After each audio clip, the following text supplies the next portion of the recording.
ওয়ারাহমাতুল্লাহ। আলহামদুলিল্লাহি নাহমাদুহু ওয়া নাস্তাঈনুহু ওয়া নাস্তাগফিরুহু ওয়া নাউযু বিল্লাহি মিন শুরুরি আনফুসিনা ওয়া মিন সাইয়্যাতি আ'মালিনা। মান ইয়াহদিল্লাহু ফালা মুদিল্লা লাহু ওয়া মান ইউদ্লিল ফালা হাদিয়া লাহু। ونشهد أن لا إله إلا الله وأن محمد رسول الله صلى الله عليه وعلى آله وأصحابه أجمعين. أما بعد فأعوذ بالله من الشيطان الرجيم. بسم الله الرحمن الرحيم.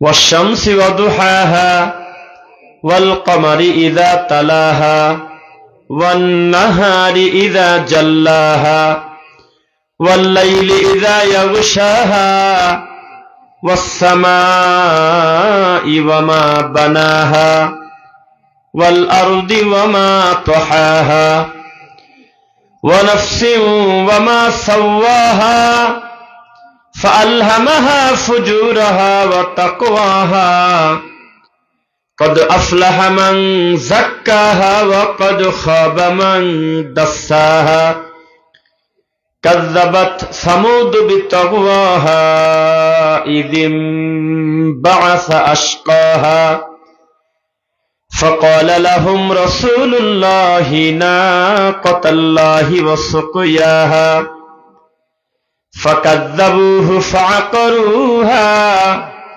فدمدم عليهم ربهم بذنبهم فسواها ولا يخاف عقباها. عن عائشة رضي الله عنها قال رسول الله صلى الله عليه وسلم من أحدث في أمرنا هذا ما ليس منه فهو رد. اللهم صل على محمد وعلى آل محمد كما صليت على إبراهيم وعلى آل إبراهيم إنك حميد مجيد.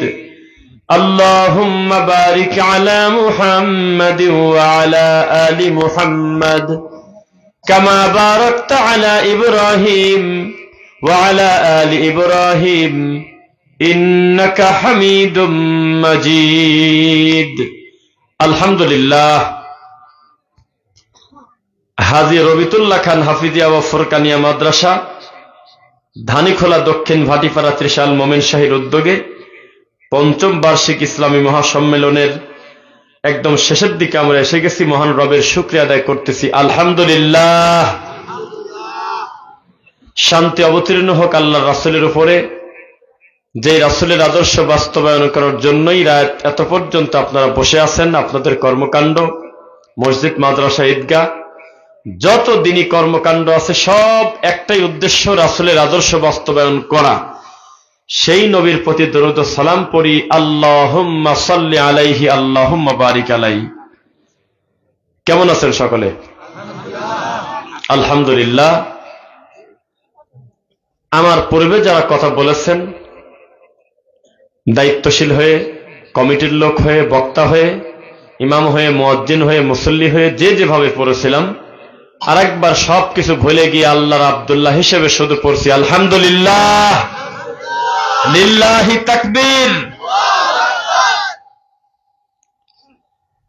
একটু বোঝা যাচ্ছে যে আপনাদের কথা শোনার এনার্জি আছে।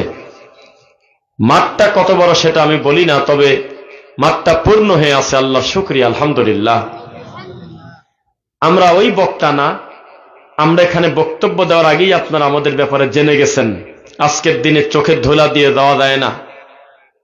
আগে আমরা শুনতাম উত্তরপাড়া মাহফিল করে গেছে এক বক্তা, দক্ষিণ পাড়া নিয়ে আসছে হয়তো 5 কিলোমিটার ফাঁকে, কেউ জানতেই পারে নাই যে 5 দিন আগে এই বক্তাই আবার আসছিল গত এই অমুক জায়গা। আর আজকে আমি এখানে বক্তব্য দিচ্ছি, মুহূর্তের ভিতরে সারা পৃথিবীর যে কোনো বাঙালি ঘরে বসে আমার এই বক্তব্য শুনতে পারে কিনা, সহজ হয়ে গেছে।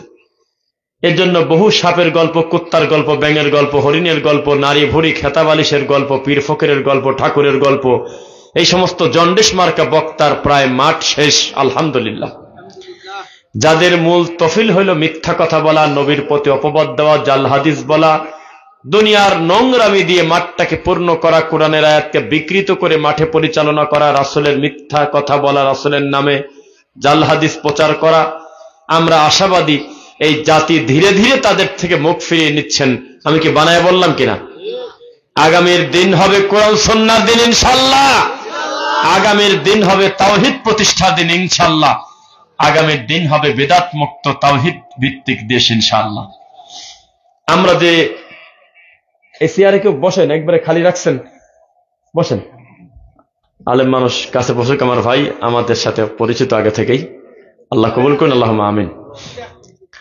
আশেপাশে কেউ কোনো কথা বলবেন না। এটা 2025 সাল ডিসেম্বর মাস, তারিখ কত? 8। গত 6 তারিখে, মানে আজকে থেকে মাত্র 2 দিন আগে আমাদের একটা মাহফিল ছিল, হলো আউশকান্দি মৌলভী বাজার, সিলেট। সালাম এডুকেশন সেন্টার নামে একটা আল্লাহর দ্বীনি প্রতিষ্ঠান, আল্লাহর ঘরকে উদ্বোধন করার জন্য আমরা প্রায় রওনা দেব। হঠাৎ করে আমাদের কাছে খবর আসলো যে বিদাতিরা কিন্তু পরিস্থিতি জটিল করার প্ল্যান করতেছে, আমাদেরকে আসতে দেবে না। তা আমরা বৃহৎ স্বার্থে ভাবলাম যে ঠিক আছে, ব্যক্তির প্রতি মনে হয় রাগ, তা আপাতত আমরা যে 12 জন আলোচক আমরা যাওয়ার কথা ছিল বাদ দিই, আমরা যাওয়ার দরকার নেই। শেখ সাদী বিন আব্দুর রশিদ মাদানী, আপনাদের ময়মনসিংহেরই বড় আলেম, অনেক বড় বিদ্বান, আমি সহ অনেক আলেম আমরা ছিলাম যে আমরা সেখানে যাব। লন্ডন প্রবাসী জবরুল মিয়া নামে আমাদের একজন প্রিয় ভাই, তিনি তার কষ্টার্জিত অর্থ দিয়ে, মানুষের দোয়া নিয়ে, আল্লাহর দয়া নিয়ে তিনি সুন্দর একটি আল্লাহর ঘর করেছিলেন, যেখানে সুন্নাহ ভিত্তিক কোরআন এবং হাদিস অনুযায়ী রাসূলের পদ্ধতিতে সালাত হবে, দিন শিখবে, মানুষ দাওয়াতি প্ল্যাটফর্ম হবে, লাইব্রেরি, একটা প্যাকেজ। সেই মসজিদ উদ্বোধনী করতে গেলাম না আমরা পৌঁছালাম না। আমরা কি লাঠি হাতে করে যাই, নাকি অস্ত্র নিয়ে যাই, না কাউকে গালি দিতে যাই? আগে দেখ, কোনো কথা নাই, আমরা কেউ যাই নাই। আগেই ঠিক ওই দিন, যেই দিন উদ্বোধন করার কথা ছিল, ওই দিন এই বেদাতিরা, এই জর্দাখোররা, এই তাবিদের ব্যাপারীরা, এই জিলাপিখোর, এই ধর্ম বিরোধী জাল হাদিসের ডিলার, এই অমানুষ পীরের মুরিদরা, অসভ্যরা তাকবীর দিয়ে হাজার হাজার নিরীহ মুসলিমকে ডেকে নিয়ে আল্লাহর ঘরটা এই মুহূর্তে রানিং তালা দিয়ে দিয়েছে। এখন যাতে কেউ সালাত পড়তে ঢুকতে না পারে, আল্লাহর ঘর রানিং এখন তালা। এরা কি মানুষ না অমানুষ? আপনি বলেন, আমি শুনি। আপনার সাথে আমার হাজারো শত্রুতা থাকতে পারে, আল্লাহর ঘরের সাথে কি আমাদের শত্রুতা চলে? ওমান আযলামু মিম্মান ইফতারা আলাল্লাহি কাযিবা, তার থেকে বড় জালেম আর কেউ নাই যে আল্লাহর উপরে মিথ্যারোপ করে। ওমান আযলামু মিম্মান মানাআ মাসাজিদাল্লাহ আন ইউযকারা ফীহা ইসমুহু ওয়া সাআ ফী খরাবিহা, তার থেকে বড় জালেম আর কেউ নাই যে আল্লাহর ইবাদতে, আল্লাহর দ্বীনের কর্মকাণ্ডে বাধা প্রদান করে। কোরআনের আয়াত শুনতেছেন? আপনাকে আমি আজকে কতটুকু বোঝাতে পারবো জানি না। আমার আজকে বক্তব্যের বিষয়, আকাশের যত তারা বিদাতির তত ধারা। এই বেদাতি কত বড় খারাপ, দিনের নামে যারা বিদাত করে, ধর্মের নামে, এরা যে কত নিকৃষ্ট, আমি আজকে বক্তব্যে ধারাবাহিকভাবে যতটুকু পারি প্রমাণ করার চেষ্টা করবো ইনশাআল্লাহ। এই বেদাতির আলামত সমূহ সারা পৃথিবীর সমস্ত পীর ফকির সহ সকল বেদাতির কলিদার টুকরার নাম আব্দুল কাদের জিলানী রাহিমাহুল্লাহ। বানায় বলছে নাকি? বলেন। আপনি এখন চরমনাই বলেন আর পৃথিবীর যে কোনো জীবিত পীরের মুখের দিকে যায় বলেন, আব্দুল কাদের জিলানী বড় পীর না আপনি বড় পীর, তাড়াতাড়ি চেয়ার থেকে উঠে তওবা পড়বে আর বলবে, সি সি সি, এত বড় মানুষের সাথে আমার তুলনা করলেন, আমি তার পায়ের ধুলার সমানও না। তার নাম আব্দুল কাদের জিলানী। সমস্ত পীর ফকিরের কাছে সবচেয়ে বড় পীরের নামটা একটু মুখ দিয়ে পড়েন। আল্লাহর কসম, আব্দুল কাদের জিলানী রাহিমাহুল্লাহ মরার আগে বলে গেছে, বেদাতি চিনার আলামত কি? যারা বেদাতি তাদেরকে আমরা চিনব কিভাবে? তখন লেখছে যারা আহলে হাদিসদেরকে নামে বেনামে ব্যঙ্গ করে ঠাট্টা করে তারাই হইল বেদাতি। কি একটা কথা চিন্তা করছেন? যাকে ওরা পূজা করে, যার কথাকে কোরআন হাদিসের থেকে বড় মনে করে, ওরে জিলানির জিলানি রে, তোমার নামে আগুন হইয়া যায় পানি। আরে কি কয়? ওরে আব্দুল কাদের জিলানি, আল্লাহর নবী দুনিয়াতে ডেলিভারি হয়েছিলেন, যখন দুনিয়াতে ভূমিষ্ঠ হয়েছিলেন 3 পারা কোরআনে হাফেজ হয়ে এসেছিলেন, ঠিক কিনা বলেন? কেরে ঠিক কয় কিনা? আন্দাজি মেরে দিচ্ছে নাকি? পৃথিবীর সবচেয়ে ভালো মানুষটা দুনিয়াতে এসেছিলেন সূরা ফালাক আর নাস মুখস্থ নিয়ে, নাকি বলেন? কিচ্ছু মুখস্থ করে নাই। ওয়া কাযালিকা আওহাইনা ইলাইকা রূহাম মিন আমরিনা মা কুনতা তাদরি মাল কিতাবু ওয়ালাল ঈমান। হে নবী, আপনি জানতেন না আগে ঈমান কি, কিতাব কি, আমি আপনাকে পরে জানাইছি। শুনতেছেন না? তাহলে আমার নবী যখন দুনিয়াতে এসেছিলেন তখন কোরআন কি মুখস্থ করে আসছিলেন না কিছু জানতেন না? পরবর্তীতে আমার আল্লাহ তাকে জানাইছে। ইল্লা আব্দুল কাদের জিলানী। এই বেদাতীদের দাবি আব্দুল কাদের জিলানী 18 পারা নিয়ে মায়ের পেট থেকে বের হয়েছে প্যাকেট করে। সেই আব্দুল কাদের জিলানী বলতেছে, তোমরা যদি বেদাতি চিনতে চাও, যেই যুগে যারা আহলে হাদিসদেরকে গালিগালাজ করে, ব্যঙ্গ করে, বিভিন্ন নামে ঠাট্টা করে, তারাই হলো বেদাতি। ইহুদের দালাল বলে, আমেরিকার টাকা খায় বলে, খ্রিস্টানের এজেন্ট বলে, ওহাবি বলে, লামাজাবি বলে, ফিতনাবাজ বলে, এগুলো কারা বলে আমাদেরকে বলেন তো? মাশাআল্লাহ, শ্রোতা তো আমি শিক্ষিত শ্রোতা পাইছি, আমি শুকরিয়া আদায় করি আলহামদুলিল্লাহ। এই গরম গরম পরিস্থিতি থাকবে, আমরা 100 ঘন্টা কথা বলবো ইনশাআল্লাহ, আমরা কিছু বাড়ি নিয়ে যাবো ইনশাআল্লাহ। লিল্লাহি তাকবীর। আল্লাহ আমার আফজাল ভাই সহ এই প্রতিষ্ঠানকে নিয়ে যাদের অন্তরস্থল থেকে দাবি করেছে, আল্লাহ তুমি কবুল করে নাও, বলেন আল্লাহুম্মা আমিন। যে কথা বলতেছিলাম, এই বেদাতির ধারা কতগুলো তো আমি জানি না, তবে মোটামুটি চেষ্টা করবে একটু আলোচনা করার ইনশাআল্লাহ। বলেন তো দেখি, সারা বাংলাদেশের, অন্য দেশের কথা পরে বলি, সারা বাংলাদেশের সব হাকিমপুর জর্দা, রতন জর্দা, ভিদাপাতি জর্দা, ন্যাশনাল জর্দা, যত নোংরা তামাক আছে এগুলো কি আহলে হাদিসদের দখলে না বেদাতি হুজুরদের দখলে? সারা বাংলাদেশে মরা মানুষকে দাফন করে তার কবরটা রাবারের মতো টাইনি বলায় পূজা করে কি আহলে হাদিসরা না এই তরিকাপন্থী বেদাতিরা? সারা পৃথিবীতে ধর্মের নামে যত জাহিলিয়াত আছে এগুলো কি আহলে হাদিসদের দখলে না বেদাতির দখলে? মরা মানুষের কাছে ছেলে সন্তান চাই কি আহলে হাদিসরা না বেদাতিরা? এই বেদাতি এত খারাপ, আল্লাহর কোরআন এবং রাসূলের হাদিস হলো তাদের চোখের সবচেয়ে বড় কাঁটা, তাদের সবচেয়ে বড় দলিল হলো তাদের বাপ দাদা। বুঝতেছেন নাকি? ইত্তাবিউ মা উনজিলা ইলাইকুম মির রাব্বিকুম ওয়া লা তাত্তাবিউ মিন দুনিহি আউলিয়া। পরিষ্কার ভাবে রাসূলকে দিয়ে বলাচ্ছে, হে নবী আপনি বলে দেন আপনার উম্মতকে তারা যেন আল্লাহর ওহী দিয়ে তাদের উপরে যেটা নাজিল হয়েছে সেইটা দিয়ে যাতে মানুষের কাছে দিন প্রচার করে, কোন ওলিয়া উলিয়া পীর ফকিরের বুজুর্গের অনুসরণ যাতে না করে। বুঝতেছেন আমার কথা? অথচ শায়েখ আব্দুর রাজ্জাক বিন ইউসুফ হাফিজাহুল্লাহ আজকে থেকে প্রায় 20-30 বছর আগে থেকে বলছিলেন একটা কথা, তখন আমরা দিন পাই নাই, দিন বুঝি না, ছোটবেলায় তার বক্তব্য শুনছিলাম প্রায় 20 বছর হয়তো আগে, যে আমাদের এই বাংলাদেশে পীর আছে প্রায় 2,98,000। তো তিনি যখন এই কথাটা প্রথমে বলে বা শুরু করে, তখন এই দেশের জনগণ ছিল আমার মনে হয় 12 কোটি কি 10 কোটি বা 15 কোটি, এর বেশি মনে হয় না।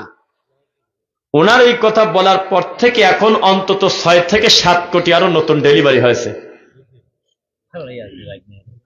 উনি যখন বলছিলেন যে আমাদের এই দেশে 2,98,00,000 পীর, তখন আজকে যেই পীরটা খেলাফতি পাইছে তখন তার বয়স ছিল হয়তো 11 বছর, তখন ও মাল এখনো সার্টিফিকেট পায় নাই। না জানি এই 15-20 বছরে আরো কত লক্ষ মানুষ বলেছে যে আমি পীর, আমার হাতে মুরিদ হও, আমি তোমাকে পার করে দেব। এর কোন অরিজিনাল হিসাব আছে? সারা বাংলাদেশের একদিক থেকে যদি হিসাব করতে যান যে আমরা প্রত্যেক গ্রামে চিরুনি অভিযান চালিয়ে প্রমাণ করব যে পীর আছে কত, আল্লাহর কসমের সঠিক প্রমাণ পাবেন না। ওই শেষের দিকে গুনতে গুনতে আবার প্রথম দিক থেকে নতুন নতুন পীর গজাবে আবার। এটা একটা আশ্চর্য দেশ। মুরগি কত ডিম পারে তা আমি জানি না, হাঁস কত ডিম দেয় তা আমি জানি না, এই দেশে মিনিটে মিনিটে পীর আর বেদাতির ডেলিভারি হয়। এক একটা মুফতি এক একটা জিন শয়তানের কাজ করতেছে এই মানুষের সাথে। নাউজুবিল্লাহ মিন যালিক। দিনকে কিভাবে বিকৃতি করে। একটা উদাহরণ দেই, একটা মনে কি পড়ে সেই প্যান্ট শার্ট পরা লোকটার কথা, যখন টুপিওয়ালা হুজুররা জর্দা নিয়ে ব্যস্ত, টুপিওয়ালা হুজুররা যখন মিলাদ পর্ব কি দাঁড়া পর্ব না বসে পর্ব নিয়ে ব্যস্ত, টুপিওয়ালা হুজুররা যখন সবচেয়ে ধর্মের বড় জিনিস মনে করছিল আমার নবী কি মাটির তৈরি না নূরের তৈরি, তখন একটা প্যান্ট শার্ট টাই পরা মানুষকে দিয়ে আল্লাহ সারা পৃথিবীতে দাওয়াতি কাজ নিয়েছিলেন। তার নামটা মুখ দিয়ে পড়েন তো। এই আল্লাহর নিয়ামতটা আমাদের এই দেশে আসার জন্য তিনি ইচ্ছা পোষণ করছিলেন অনেক আগে থেকে। তাকে লাইভে প্রশ্ন করা হতো যে আপনার কি মন চায় আমাদের এই বাংলাদেশে একবার আসতে? তখন উনি খুব খুশি নিয়ে বলছিল, মন চায় মানে আমার খুব মনে বড় আশা, আমি আপনাদের বাংলাদেশে যাব। কারণ আমার বই বিক্রি এবং আমার লিখিত লেকচার এবং আমার বক্তব্য সবচেয়ে বেশি যেই রাষ্ট্রের মানুষ পছন্দ করে তার প্রথম সিরিয়ালে আছে বাংলাদেশের মানুষ। আমি তাদের কাছে যাব, আমার মনে বড় আশা। এমনকি আব্দুল রাজাক বিন ইউসুফ হাফিজাহুল্লাহকে নাকি বলছিল উনি যে আমারও মনে খুব আশা যে আপনাদের দেশে যাব, কিন্তু কিভাবে যাই, পরিস্থিতি তো খুব কঠিন। সবকিছু শেষ করে আল্লাহর ইচ্ছায় গত নভেম্বরের 28 তারিখ একটা ডেট ছিল যে তিনি আমাদের এই বাংলার জমিনে আসবেন। সবকিছু কথাবার্তা রেডি করছিলেন এবং তার মাধ্যমে ভেরিফাইড নিউজ যে এই দেশে যাব, গিয়ে আমি 1 মাসের মতো দাওয়াতি কাজ করব বাংলার জমিনে। হায় হায় হায় হায়, টুপিওয়ালা মুসলমান, টুপি ছাড়া মুসলমান, কালেমা পড়া মুসলমান, খাতনা হোক আর খাতনা ছাড়া, আমরা তো একটা বর্ডার দিয়ে দিছি আমাদের এই দেশ নাকি 90 ভাগের উপরে মুসলমান, বলছি না? এই 90 ভাগের উপরে মুসলমান যারা, তারা অফিসিয়াল ভাবে জানিয়ে দিল আপনি আসবেন না, আপনাকে আমরা মানতে পারতেছি না। কোথায় থাকেন বলেন? এই তো সেই দেশ যেই দেশে কোটি কোটি টাকা খরচ করে ল্যাংটা মহিলাকে নিয়ে এসে এই খেলা উদ্বোধন করা হয় মিনিটে মিনিটে।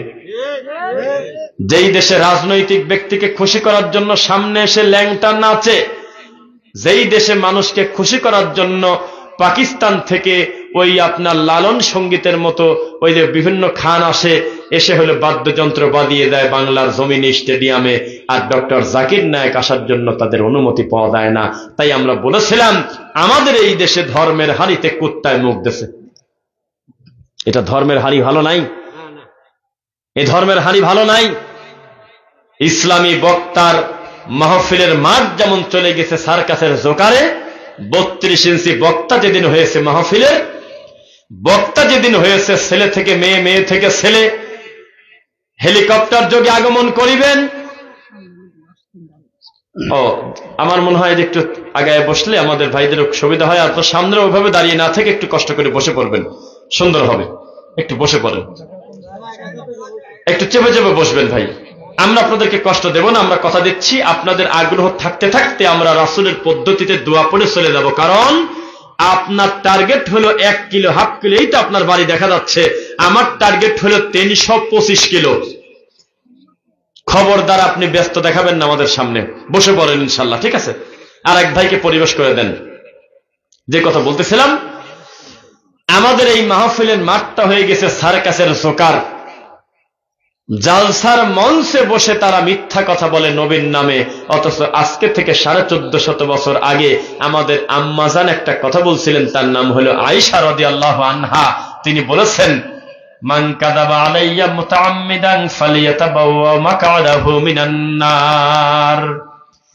কেউ যদি কোনো কথা কোনো কাজ রাসূলের উপরে দিয়ে দেন অথচ রাসূল থেকে কথা আসে নাই, রাসূলের নামে যদি কেউ মিথ্যারোপ করে, তার থাকার জায়গা কোথায়? জাহান্নাম।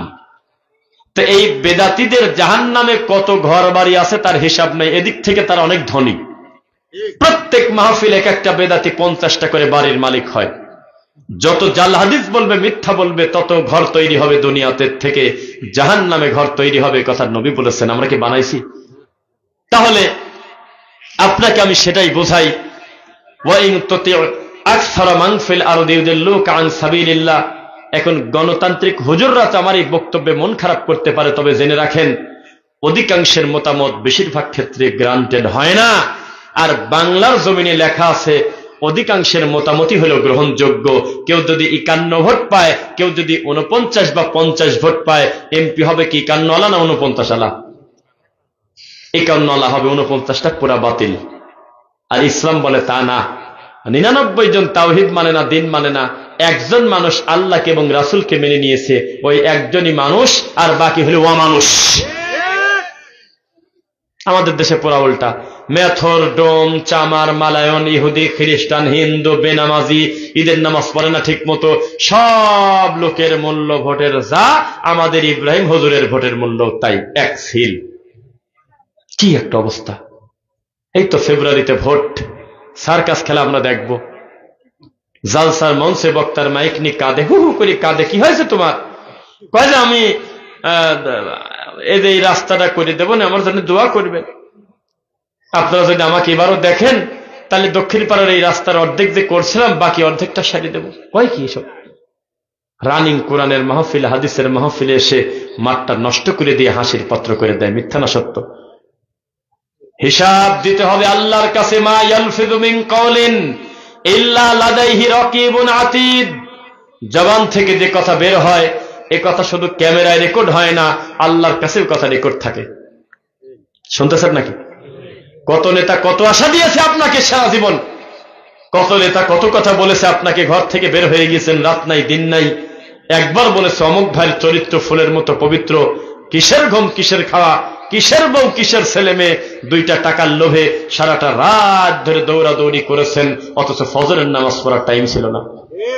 হিসাব একদিন আল্লাহর কাছে দিতে হবে। খবরদার কোরআন হাদিসের বাইরে চলবেন না ইনশাআল্লাহ। আপনাকে আমি যেখানে ছিলাম সেখানেই থাকি। এই বেদাতির আলামত কত কঠিন আপনাকে বলি। এই বেদাতি এত খারাপ, আমরা কোন মাহফিলে যাব, এই মাহফিলের পোস্টার ছাপিয়েছে কমিটি, পোস্টার ছাপায় না? এই পোস্টারে লেখা আছে বক্তা রফিকুল ইসলাম বিন সাইদ, বক্তা সফির উদ্দিন ত্রিশালী, বক্তা সাইফুল্লাহ ইরফান, মতিউর রহমান, আব্দুল কায়ুম, এইভাবে ধারাবাহিক সিরিয়াল। এরপরে অনলাইনে ঢুকে গেল অত তারিখে মাহফিল। এই বেদাতি কত বড় খারাপ! রাত দিন চিন্তা করে গবেষণা করে 1 সপ্তাহের ভিতরে আশেপাশে সব বেদাতি মুফতি হুজুরদের নিয়ে মিটিং করে ওই মাহফিল বন্ধ করে দিচ্ছে। শত শত প্রমাণ আছে। অথচ ওই সমাজে সুদ প্রতিষ্ঠিত হয়ে গেছে। মায়ের অপারেশনের টাকা এমনি এমনি কেউ দেয় না। ছেলে অসুস্থ প্রায় মৃত, কেউ বলে না যে তোমার বিপদের সময় আমি বিনা সুদে 20,000 টাকা দিয়ে দিলাম, আগে ছেলের দিকে খেয়াল করো। লাভের উপরে সুদের উপরে টাকা নিয়ে মায়ের অপারেশন করা লাগে। এই সমাজে এই সুদখোরের ব্যাপারে হুজুররা এখনো এক হতে পারে নাই। যেই সমাজে বিবাহতে, খাতনাতে, তারপরে 7 দিনায়, 21 দিনায়, তারপরে মুখে ভাত, জন্মদিন, বিবাহ দিন, এই সমস্ত অনুষ্ঠানে বিকট বাদ্যযন্ত্র বাজিয়ে হালাল করে ফেলেছে গান বাজনা। এই ব্যাপারে সমস্ত হুজুর এক জায়গা হয়ে হাতে হাত রেখে বলে না, মরিবাসী 10টা হুজুর আজকে জুমার খুতবা দেব, এই গ্রাম থেকে যদি আপনারা বাদ্যযন্ত্র না তোলেন আমরা কারোর জানাজা পড়ব না, আমরা চলে যাব ময়মনসিংহের মানুষ ময়মনসিংহে, আর চট্টগ্রামে থাকবো না, আর পাবনা থাকবো না, প্রত্যেকে যার যার বাড়িতে চলে যাব। ও এলাকার হুজুররা তোমরাও আসো, ঘোষণা দিয়ে দাও এই এলাকায় যদি বাদ্যযন্ত্র রানিং থাকে আমরা রানিং থাকবো না, চলে যাব। তখন বুঝতাম যে বাপের বেটা ধর্মকে ভয় পায়। এই সমাজের মানুষ জেনা ব্যভিচারকে হালাল মনে করে, গান বাজনাকে হালাল মনে করে। টুপিওয়ালা হুজুর মানুষ, হাদি মানুষের মুখের দিকে তাকানো যায় না। জর্দা দিয়ে পান খেতে খেতে দাঁতগুলো তরমুজের বিচি। মসজিদের মিম্বরে বসে হুজুর মানুষ জর্দা দিয়ে পান খায়। এই সমস্ত ব্যাপারে, মীমাংসিত অন্যায়ের ব্যাপারে আমাদের দেশের হুজুররা এক হয় না। হুজুররা এক হয় যখন কোরআন এবং হাদিস অনুযায়ী কোন মাহফিল হতে যায়, তখন সব হুজুর এক হয়ে বলে ওইটা যদি বন্ধ না করো, তাবিজ গেল, জর্দা গেল, জিলাপি গেল, মিলাদ গেল। বুঝতেছেন আমার কথা? কঠিন পরিস্থিতিতে যাচ্ছি আমরা। সাধারণ চাউলের ভাত যদি রাত পার হয়, আপনাদের এলাকায় বুঝবেন, সকালবেলা পেঁয়াজ মরিচ সরিষার তেল দিয়ে মাখায় খাওয়া যায় না ভাই? খাওয়া যায় কিনা? কিন্তু ওর থেকে 3 গুণ দাম দিয়ে পোলাও ভালো মানের চাউল যদি রাত বাসি হয়, কুত্তাও খায় না। হাল ইয়াস্তাউল্লাযীনা ইয়ালামুনা ওয়াল্লাযীনা লা ইয়ালামুন। এখন থেকে আমার পুরো বক্তব্য বিদআত এবং শিরকের উপরে কিভাবে ধারাবাহিক আমি রাখি, একটু খেয়াল করে তাকান আমার দিকে। আল্লাহ বলেছেন, নিশ্চয়ই জানা আর অজানা কোনোদিন এক হতে পারে না, আলেম আর নন আলেম কোনোদিন এক না, আল্লাহর কাছেও এক না। কুল হাল ইয়াস্তাউল্লাযীনা ইয়ালামুন ওয়াল্লাযীনা লা ইয়ালামুন। আল্লাহ বলছেন, জানা আর অজানা কোনোদিন এক নয়। কুল হাল ইয়াস্তাউল আ'মা ওয়াল বাসীর। কানা মানুষ আর চোকালা মানুষ যেমন, আমি আল্লাহর কাছে দিন বোঝা মানুষ আর দিনহারা মানুষ তেমন। কুল হাল ইয়াস্তাউল যুলুমাত ওয়ান নূর। অন্ধকার আর আলোর পার্থক্য যেমন, আমি আল্লাহর কাছে দিন বোঝা আর দিনহারা মানুষ তেমন। কুল হাল ইয়াস্তাউল আহইয়া ওয়াল আমওয়াত। তাজা মানুষ আর মরা মানুষের পার্থক্য যেমন, একজন দিন বোঝা মানুষ আর দিনহারা মানুষ তেমন। বুঝতেছেন আমার কথা? ভাষা বোঝা যায়? তাহলে দিনের মর্যাদা আছে কিনা? একজন আলেমের সম্মান আছে কিনা বলেন? কিন্তু ওই আলেম যেদিন মুখ দিয়ে খালি একবার বলেছে, গাছের সাথে বাঁধা ছিল আমার নবী, হরিণ বাঁধা ছিল হরিণের গল্প, সেদিন এই হুজুর বুঝতে পারে নাই তার মর্যাদা কি। এই হুজুর দাজ্জালের চাইতে বেশি খারাপ, আল্লাহর দিন থেকে দূরে চলে গেছে। যেই দিন এই হুজুর মাহফিলের মঞ্চে বসেছিল আর বলেছিল, সালাম বর্ষিত হোক সেই নবীর প্রতি, যেই নবীকে সৃষ্টি না করলে আসমান আর জমিনে কোনো কিছুই আল্লাহ সৃষ্টি করতেন না। সবাই চিৎকার দিয়ে বলেছিল সুবহানাল্লাহ। অথচ এই হাদিসটা মেড ইন চায়নার হাদিস, এর কোনো লাস্টিং করার ডেট নাই। হাদিসটা মদিনার হাদিস না, রাসূলের হাদিস না। হুজুর তদন্ত ছাড়াই দিনটা বলে দিয়েছে। যেদিন হুজুর বলেছিল, আদম নবী কান্না করে, হে আল্লাহ, ওয়ালা তাকরাবা হাযিহি শাজারা ফাতাকুনা মিনাজ জালিমিন। গাছের কাছে যাওয়াটা আমার ভুল ছিল, আমি গেছি, আমি নিজের প্রতি জুলুম করেছি, আল্লাহ আমাকে ক্ষমা করেন। আল্লাহ নাকি ক্ষমা করে না, জান্নাত থেকে বের করে দিয়েছে। শত শত বছর কান্না করতে করতে চোখের নিচে কালো পড়ে গেল, কোনোভাবেই আল্লাহ মুনাজাত শোনে না, এত কিছু দিয়ে মুনাজাত করে শোনে না। শেষ পর্যন্ত একদিন আদম নবী বলল, হে আল্লাহ, আমি স্মরণ করছি একটা জিনিস, আমার তো সবই কুল কিনারা গেল, কোনো কিছুতেই আপনি আমার কথা শোনেন না। আমি যখন জান্নাতে থাকতাম, ঘোরাফেরা করতাম, মাঝে মধ্যে আমার চোখ যেত জান্নাতের চৌকাঠে বড় করে কিভাবে জানি দেখতাম আপনার নামের সাথে একটা নাম লেখা, লা ইলাহা ইল্লাল্লাহ মুহাম্মাদুর রাসূলুল্লাহ। আরে আগে সুবহানাল্লাহ পরে কাল, আগে শোনেন আগে। আমি দেখতাম, আল্লাহ তোমার নামের সাথে একটা নাম মোহাম্মদ জড়িত, আমি তাকে চিনি না, তবে আমার ধারণা এই নামটা মনে হয় তোমার খুব পছন্দের, নইলে তোমার নামের সাথে জায়গা পাইল কিভাবে? এই ত্রিশাল ধানি খোলার মানুষ চুপ করে আছে। এই সেম ওয়াজ আজও যদি আমাদের পাবনা থেকে বক্তব্য দেই, সামনের লোক বলবে, আহ ভিতরটা তার ছিঁড়ে যাবে, ওরে বাবারে, ওরে আমার নবীর মর্যাদারে, হু হু করে কাঁদবে আর সুবহানাল্লাহ বলবে, অথচ পুরা ঘটনাই হলো মিথ্যা কথা, জাল হাদিস। হে আল্লাহ, তোমার নামের সাথে যে নামটা জড়িয়ে আছে, ওই নামের ওসিলায় তুমি আমাকে ক্ষমা করো। তখন নাকি আল্লাহ পেশারে পড়ে গেল, তখন নাকি আল্লাহ বলল, এইবার আমি এমন একটা জায়গায় এমন একটা নামের হাত দিছো, এখন ক্ষমা না করে তোমার পথই নাই। তখন আল্লাহ বলল, আমি তোমাকে দিলাম ক্ষমা করে। ৬০,০০০ বছর আদম নবী কাঁদছে, হুজুর মানুষ বলে মাহফিলে, অথচ কিছুই ঘটে নাই, মোটে মিথ্যা কথা। ডাইরেক্ট বলেছিল, রব্বানা যালামনা আনফুসানা ওয়া ইল্লাম তাগফির লানা ওয়া তারহামনা লানাকুনান্না মিনাল খাসিরিন। হে আল্লাহ, নফসের প্রতি জুলুম করে ফেলেছি, আমাদেরকে আপনি ক্ষমা করেন। শুধু ক্ষমা করলে হবে না, আমাদের প্রতি দয়া করেন। লানাকুনান্না মিনাল খাসিরিন, না হলে আমরা ক্ষতিগ্রস্তের ভিতরে পড়ে যাব। আল্লাহ কইলো, দিলাম ক্ষমা করে, শেষ, আর কোন কাহিনী নাই। বরং ফল খাওয়ার আগে তার মর্যাদা যেমন ছিল, এই ভুলটা করার পরে ক্ষমা চাওয়ার কারণে মর্যাদা কমাবাদ আরো বেড়ে গেছে। জান্নাতে যখন ছিল তখন ছিল আব্দুল্লাহ, ভুল করার পরে ক্ষমা যখন আল্লাহর কাছ থেকে নিল তখন হয়ে গেছে নবিয়ুল্লাহ, আবুল বাশার, আবুল নাস, মানুষের আব্বার কত মর্যাদা। সুবহানাল্লাহ। ও মুসলমান, এই দেশের নবীদের উপরে পর্যন্ত মিথ্যারোপ করা হয়, এই বেদাতি ছাড়ে না। এই বেদাতি কত বড় খারাপ আমি জানি না। আমি ঘড়ির দিকে তাকাবো না, যাতে আমি ইনসাফ করে কথা বলতে থাকি। ইনশাল্লাহ আজকে ঘড়ির দিকে তাকাবো না, দুই একবার দেখতে পারি শেষের দিকে, এখন না। সবাই আমার দিকে তাকান। এটা কয় সাল? আল্লাহর কসম, আমাদের ভিতরে রক্তক্ষরণ হয় যখন দেখি বাংলাদেশের যে মসজিদেই আমরা চলন্ত জায়গায় থাকি না, বেশিরভাগ মাগরিবের নামাজে ঢুকে গেছি, সালাম ফেরানোর পর দেখি অধিকাংশ মুসল্লি মাথায় হাত দিয়ে কিদানি পড়ে। এই ল্যাংটা, এই অসভ্য, এই অমানুষ, এই দাজ্জাল, এই বেদাতি হুজুর একটা দিন সালাম ফেরায় বলল না যে আসসালামু আলাইকুম, আপনারা কেমন আছেন? আলহামদুলিল্লাহ। ডানে বামে সালাম ফেরায় কেউ মাথায় হাত দিয়েন না। আমি 25টা বছর পড়াশোনা করছি, বুখারী, মুসলিম, আবু দাউদ, তিরমিজি, ইবনে মাজাহ, নাসাই, কত কিতাব পড়লাম, কোরআন পড়লাম। আমার নবী থেকে আমি কোনোদিন প্রমাণ পাই নাই যে আমার নবী জীবনে সালাম ফেরায় তার 63 বছরের জীবনে কোনো একদিন মাথায় হাত দিয়ে কিছু পড়ছে। সূরা ইয়াসিন পড়ে ফেলেন, ওটা আমি বলি নাই। যা পড়বেন সবই পাপ, কারণ আমার নবী পড়ে নেই, কয় না? এত বড় অমানুষ চুপ করে ঘাপটি মারি বসে থাকে, তার পিছনে অধিকাংশ মুসল্লি মাথায় হাত দিয়ে কিদানি পড়ে আজকের দিনে এখনো। এই হুজুর কত বড় খারাপ! এই হুজুর আমরা 2 রাকাত মসজিদে ঢুকে যাতে নামাজ পড়তে না পারি সেই জন্য লেখছে লাল বাতি জ্বলাকালীন সুন্নাতের নিয়ত করবেন না। মসজিদে লাল বাতি দেয় না, কথা বলো কেন? সর্বনাশ, তুমি বোঝো না আমাকে? চুপ থাকবে, নিঃশ্বাসের আওয়াজ হবে খালি। বাইরে থেকে পাখি এসে মাথায় পায়খানা করে চলে যাবে, মনে করবে যে এরা মনে হয় পাথর। আমার মাহফিল এটা হবে না, চুপ থাকবে, কথা বলবেন না। যে কথা বলতেছিলাম, কথায় ছুটে যায়।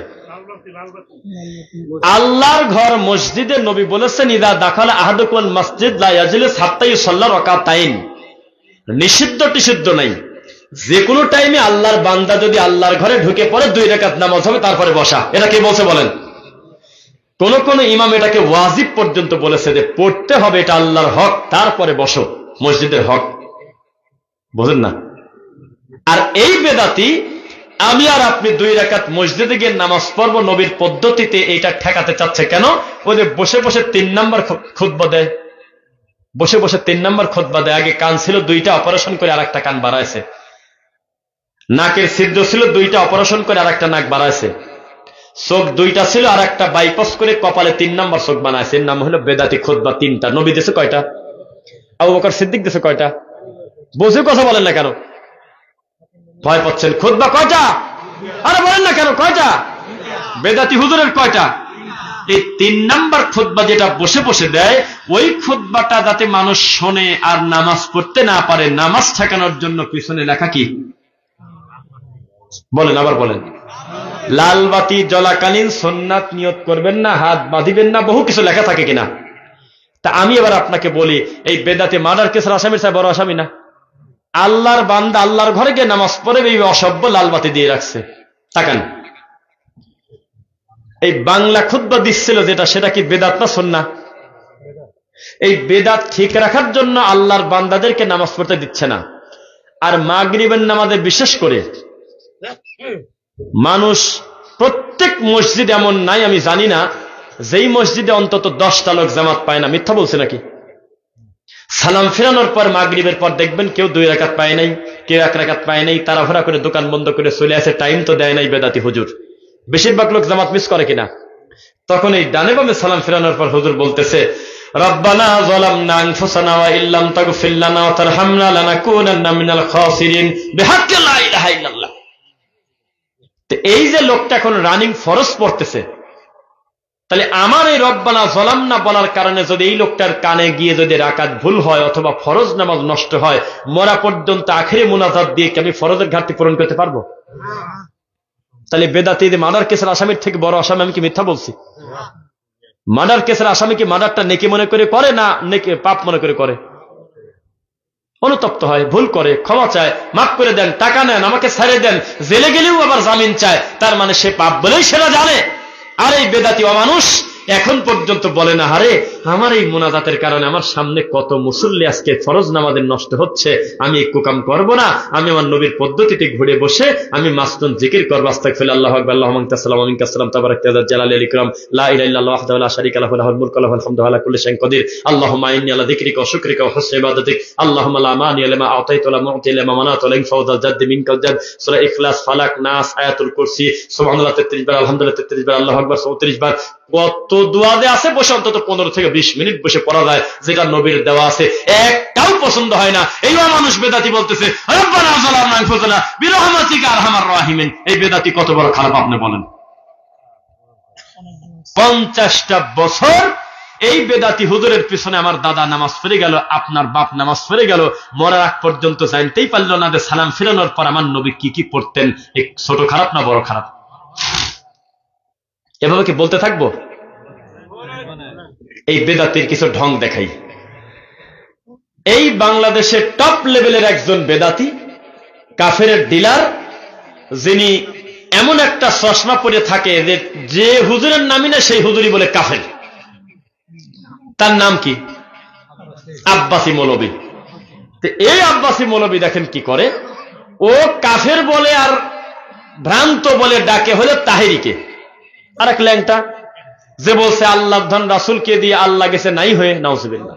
রাসূলের ধন খাদায় পেশ হয়ে আছে আজমিরে, কেউ ফেরে না খালি হাতে, খাদারে তোর দরবারে আমি কি বানাইছি?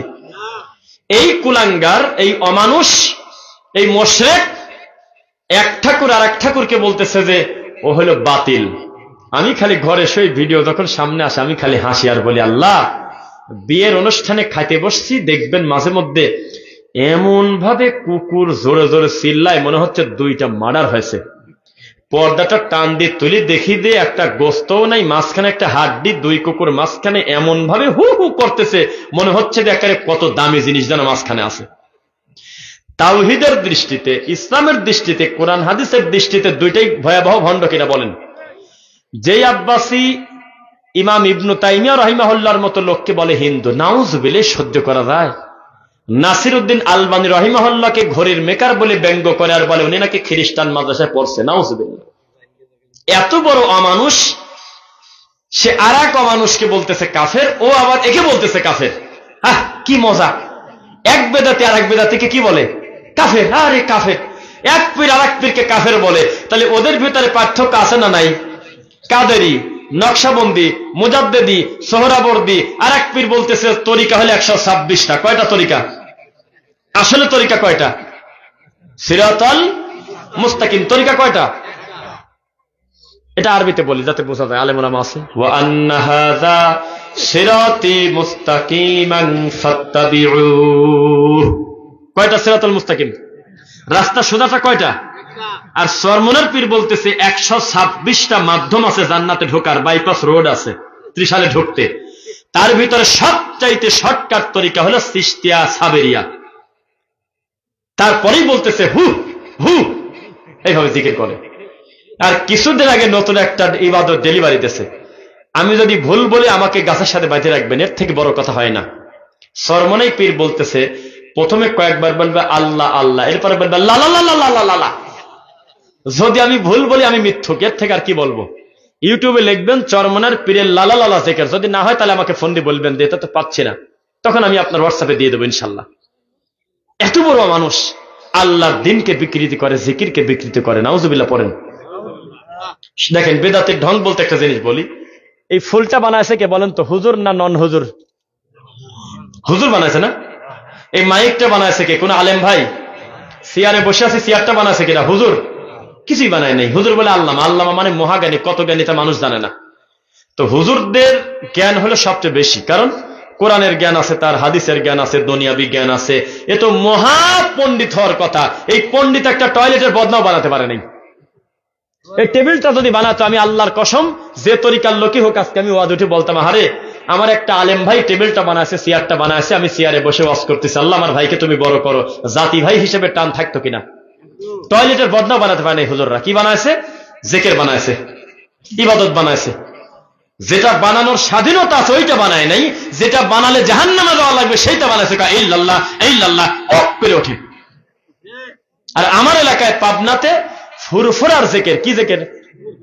মুরব্বীরা দু একজন বলেন, আপনার নাম শুনছেন? আলহামদুলিল্লাহ, এই যে ভাই জানে। ফুরফুরার জিকির কি?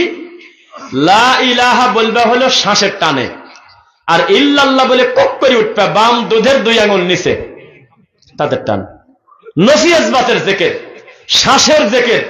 লাইটটা বন্ধ করে, আলোটা বন্ধ করে নিজেকে একটা পর্দায় নিয়ে তুমি পুলসিরাতের উপরে বসে আছো, তুমি বাম পাশে জাহান্নাম, ডান পাশে জান্নাত। তুমি আল্লাহকে হাজির নাজির জেনে আব্দুল কাদের জিলানীকে স্মরণ করে তুমি বলো লা ইলাহা ইল্লাল্লাহ, এরকম করে কক করে। এই তো বেদাতি। এই 2025 সালে এখনো তওবা পড়ে না। ডক্টর খন্দকার আব্দুল্লাহ জাহাঙ্গীর রাহিমাহুল্লাহর মতো এত বড় সম্মানিত আলেম, এই আলেমকে জামাই হিসেবে পাওয়ার পর, এই আলেমকে আত্মীয় হিসেবে পাওয়ার পরে ওই বেদাতিরা এখনো পর্যন্ত তওবা পড়ে পীর মুরিদি ছাড়ে নাই। অথচ ওই মারা গেছে কিন্তু 2016 সালে। ডক্টর আব্দুল্লাহ জাহাঙ্গীর মারা গেছে কত সালে? 2016 সালে। আমি বলছিলাম ইনি যে কত বড় জ্ঞানী, কত বড় পণ্ডিত। তার ইয়াহিয়া ও সুনান, হাদিসের নামে জালিয়াতি, আল ফিকহুল আকবার, ইসলামী আকিদা, এই সমস্ত বই পড়ে বেদাতি হুজুরের ক্ষমতাও নাই জুমার খুতবা দিয়ে চাকরি টিকানো। এত হক কথা তিনি লেখছে। বক্তব্য একটু নরম থাকলেও তিনি লেখনীতে ছাড় দেন নাই, সুন্দর করে কড়া কথা লিখে গেছে। এই মানুষটা যার ঘরের জামাই ছিল, যারা আত্মীয় হিসেবে পেয়েছিল, তাদের উচিত ছিল কান ধরে তওবা করে পীর মুরিদিকে দাফন করা। ঠিক কিনা বলেন? এখনো মুরিদ করে, যা দেখেন এখনো মিথ্যা কথা বলে, এখনো বাপদাদার এই নোংরামি করে বেড়াচ্ছে। তাহলে হেদায়েত আসে কার পক্ষ থেকে? এবার একটা আয়াত পড়ি, সবাই মনোযোগ দিয়ে শোনেন। আউযু বিল্লাহি মিনাশ শাইতানির রাজীম। ওয়াকুলিল হাক্কু মির রাব্বিকুম ফামান শাআ ফালইউমিন ওয়া মান শাআ ফাল। হ্যাঁ ভাই বলছে মাশাআল্লাহ। আর কে বলছে এখানে? আপনি কে বল? আপনি? মাশাআল্লাহ, আমাদের হাফেজ ভাইরা এখানে আছে। এখানে আল্লাহ বলতেছে হক আসে মাদ্রাসা থেকে। ঠিক কিনা বলেন? হক আসে মসজিদের পক্ষ থেকে। ঠিক কিনা বলেন? না, হক আসে আল্লাহর পক্ষ থেকে। দলিল মুফতি মারুফ কাসেমি হাফিজাহুল্লাহ নামে একজন দেওবন্দি মুফতি, বর্তমানে আহলে হাদিস। মাত্র কয়েকদিন আগেও আমাদেরকে অকথ্য গালিগালাজ করত। জীবনের প্রথম পূর্বাচল সালাফি কনফারেন্সে যখন আমার সাথে দেখা, আমাকে জড়ায় ধরে ছাড়ে না। এই ছেড়ে দেন, কি হইল? আপনি মাফ করছেন কিনা তাই বলেন। আমার এই পুরো কথা তিনি শুনবেন, আমার লাইভ দেখে, কয়েকদিন পর পর দেখা হয়। আমাকে জড়ায় ধরে বলতেছে আপনি ক্ষমা করছেন কিনা তাই বলেন। আপনাদের যে কি পরিমাণ গালিগালাজ করছি তার হিসাব নেই, আপনি মাফ করছেন কিনা বলেন। তখন আমি বললাম তাওহীদ গ্রহণ করার কারণে ইতিপূর্বের ভুলগুলো অটো মাপ আমার কাছে দেন, ওটা আমার মনে নাই, ছেড়ে দেন। ছেড়ে দিল। এই খেয়াল করতে হবে, খেয়াল করতে হবে। আমি কথা বলার সময় কেউ কথা বলা শোনারা, একটু গ্যাপে গ্যাপের দরকার নেই, ওদের ভুল না, ছোট বাচ্চা তো, কেউ কথা বলবেন না। এই মুফতি মারুফ কাসেমি, সবাই আমার দিক তাকান, তাকান। জর্দা আছে না, ভালো খাবার নাকি? এই নিকৃষ্ট খানাটা বৈধ করার জন্য জর্দার পক্ষে বাহাস করছে আপনার এই ময়মনসিংহের একজন মাদানী আলেমের সাথে পর্যন্ত, যে জর্দাটা যাতে টিকানো যায়। সেই মানুষকে আমার আল্লাহ হেদায়েত দিয়েছে। আমরা মানুষের অন্তর্জামী না, বাহ্যিকভাবে তার কর্মকাণ্ডে যা দেখতেছি তাতে মহান আল্লাহর পক্ষ থেকে হেদায়েত আসছে, আলহামদুলিল্লাহ। আল্লাহ এইরকম হাজার হাজার অন্ধকার থেকে তুমি এরকম আলোর সন্ধান দিয়ে দাও, আমিন। সেই মুফতি মারুফ কাসেমি বলতেছে আপনাদেরকে দিন বোঝার আগে, মাত্র কয়েকদিন আগেও আপনাদের ভিডিও কাট করে আপনাদের বক্তব্যগুলো আমাদের কাছে ছিল সবচেয়ে বড় বোঝা। বিশেষ করে আমাকে বলতেছে আপনার তো সহ্য করতে পারতাম না, আপনার এই বেদাতের অ্যান্টিবায়োটিক আমরা হজমই করতে পারতাম না। আপনার নাম শুনলেই আমরা বলতাম দেখে এইসব লোক কি করবে রে, আমাদের এলাকায় এসে ভয় পেতাম। এখন আপনি আমাদের সবচেয়ে প্রিয় মানুষদের একজন, কার কারণে? তাহলে হক কার পক্ষ থেকে আসে একটু বলেন মুখ দিয়ে। এইবার তাকান আমার দিকে। এই মুফতিকে আমরা জিজ্ঞাসা করলাম যে আচ্ছা আপনাদেরকে আমাদের সম্পর্কে মাদ্রাসাতে কি বলা হয়? তো উনি এক কথায় বললেন, আমাদের এই প্রতিষ্ঠানে অফিসিয়াল ভাবে বেদাতি মাদ্রাসাগুলোতে বোঝানো হয় যে আপনারা হলো ইহুদির দালাল, আপনারা মুসলমান না। কেউ যদি আপনাদের ব্যাপারে বিন্দু মাত্র ভালো ধারণা করে তাহলে উস্তাদরা বলে ওই ছাত্র বিয়াদব। বুঝতেছেন না? ওয়াল্লাহি আল্লাহর কসম, ফরিদপুরে একজন বেদাতি দেওবন্দি পড়াশোনা করছে কওমি মাদ্রাসায়, বা আমরাও এক সময় পড়ছি। তো সে যখন দিন পাইছে তাকে বললাম যে আচ্ছা আপনাদের প্রতিষ্ঠানে আগে আমাকে আমার সামনে একজন জিজ্ঞাসা করতেছে আমাদের আহলে হাদিস সম্পর্কে আপনাদের কি বলা হয়, বুখারী মুসলিম সম্পর্কে কি মন্তব্য করা হয় এই হাদিসগুলো যখন আসে, তখন বলে কি জানেন, যখন আমরা দেখি আল্লাহর নবী বলেছেন মান তাআল্লাকা তামিমাতান ফাকাদ আশরাক, মান আল্লাকা শাইআন উকিলা ইলাই, মান আল্লাকা শাইআন ফাকাদ আশরাক, কেউ যদি শিরিক করতে চায় সে যেন তাবিজ ঝোলায়, তাবিজ ঝোলালে শিরিক করে, কোনো কিছু শরীরে লটকালে কল্যাণের আশায় শিরিক হয়, বালা হোক সুতা হোক যা কিছু হোক না কেন, রাসূল থেকে প্রমাণ পাওয়া যায় তাবিজ কবজ মাদুলি হলো শিরিক নাকি। তো উনি বলতেছে মজার কথা, বুখারীতে যেই পৃষ্ঠায় লেখা আছে যে তাবিজ কবজ শিরক, তাবিজ চলবে না, বা একটা হাদিসে আছে সহিহ হাদিসে, তখন আমাদের হুজুররা নিচে আবার একটু টিকা মেরে দেয়, কয় শোনো বাবারা, হাদিস তো খালি পড়লে হবে না, এই হাদিসটা তুমি ভালো বুঝছাও না আশরাফ আলী থানভী ভালো বুঝছে। তো কাজে আমরা যেহেতু সবাই গৃহপালিত বলদ, যেহেতু বেদাতি হুজুরকে মানা, পীরকে মানা মানে বিবেকের দাঁত থাকা যাবে না। শনিবারকে হুজুর বলবে মঙ্গলবার আমরা বলবো জি হুজুর জি হুজুর, যদি কেউ বলে শনিবার তাহলে আমাদের মুরিদ কাটি যাবে, এটা হলো বেদাতিদের ঢং। তা আমরা বলতাম হুজুর এখানে তো তাবিজ শিরক লেখা, তখন বলল এই হাদিসটা কি তুমি ভালো বোঝার কথা নাকি হাজার হাজার কিতাবের লেখক থানভীর ভালো বোঝার কথা। তখন আমরা বলতাম কথা তো ঠিকই বলছেন হুজুর, আশরাফ আলী থানভীর যে বই আছে সে বই আমার মতো লোকের মাথায় নিয়ে টানি নিয়ে বেড়ানোর ক্ষমতা নেই, এত বই লেখছে তিনি, তার নিজেরই তো বেহেশতে যাওয়ার তাবিজের কিতাব লেখা আছে, চুপ করে বসে থাকো, তাবিজ কোনো দোষের কিছু না, কোরআন আর হাদিস দিতে জায়েজ আছে। আমাদের মাথায় এমনই গোবর ছিল হুজুরকে প্রশ্ন করতে পারতাম না যে আল্লাহ ও হুজুর আশরাফ আলী থানভী দুনিয়াতে ডেলিভারিও যদি না হতো ইসলামের কোনো হালাল হারাম হতো না, হালাল হারাম হতো না, শরীয়ত শরীয়তই থাকতো, কিন্তু আমার নবীর হাদিস আপনি কিভাবে থানভীকে দিয়ে বাদ দিয়ে দিলেন একটু শুনতে চাই, হতো না।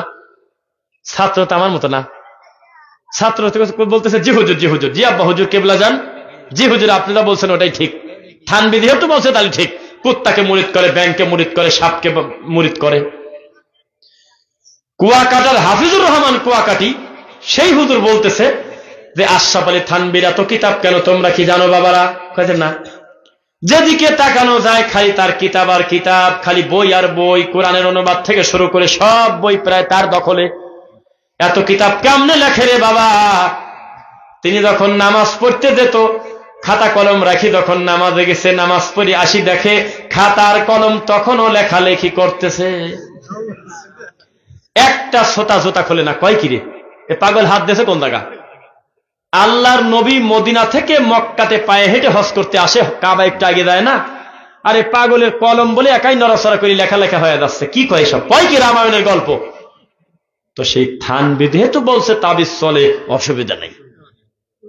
বেহেশতি জেবরে লেখা আছে লিঙ্গের সাথে যদি কেউ কুত্তার অমুক, অমুকের অমুক, অমুকের লিঙ্গ, অমুকের শিয়ালের পেশার দুধ কাটো, অমুকের এটা করো, ঘোড়ার পায়খানার রস তো খেয়ে নাও, এমন এমন নোংরা কথা লেখা আমি এতগুলো হুজুরের সামনে চ্যালেঞ্জ করতেছি। বেহেশতি জেবর বইটা বাপ আর ছেলে একসাথে বসে বাংলায় রিডিংও করা যায় না, আমি দায়িত্ব নিয়ে বলতেছি। শাশুড়ি আর ছেলের বউ শ্বশুরের সামনে, শাশুড়ির সামনে বেহেশতি জেবর বইটা রিডিং করা যায় না, আমি দায়িত্ব নিয়ে বলতেছি। কুত্তার লেজ কাটো, শিয়ালের লিঙ্গ কাটো, ঘোড়ার পায়খানার রস চোখে নেও, এই সমস্ত আদে বাদে নোংরা কথা লেখা 3, 9, 4, 1, 3, 7, 9, 12, 6 এইভাবে উল্টা পাল্টা কিছু নকশা দিয়ে তাবিজ দিয়ে বড়া বেহেশতি দেওয়ার, যদি না থাকে আমি মিথ্যুক। এই লোকটা বলছে যে তাবিজ নেওয়া দোষের কিছু না, আর নবী বলতেছে শিরক হয়, কাটটা নিবেন? এই দেশের অধিকাংশ হুজুর কাটটা নেছে, থানভীরটা কোথায় থাকেন বলেন, আপনি আমাকে উত্তর দেন।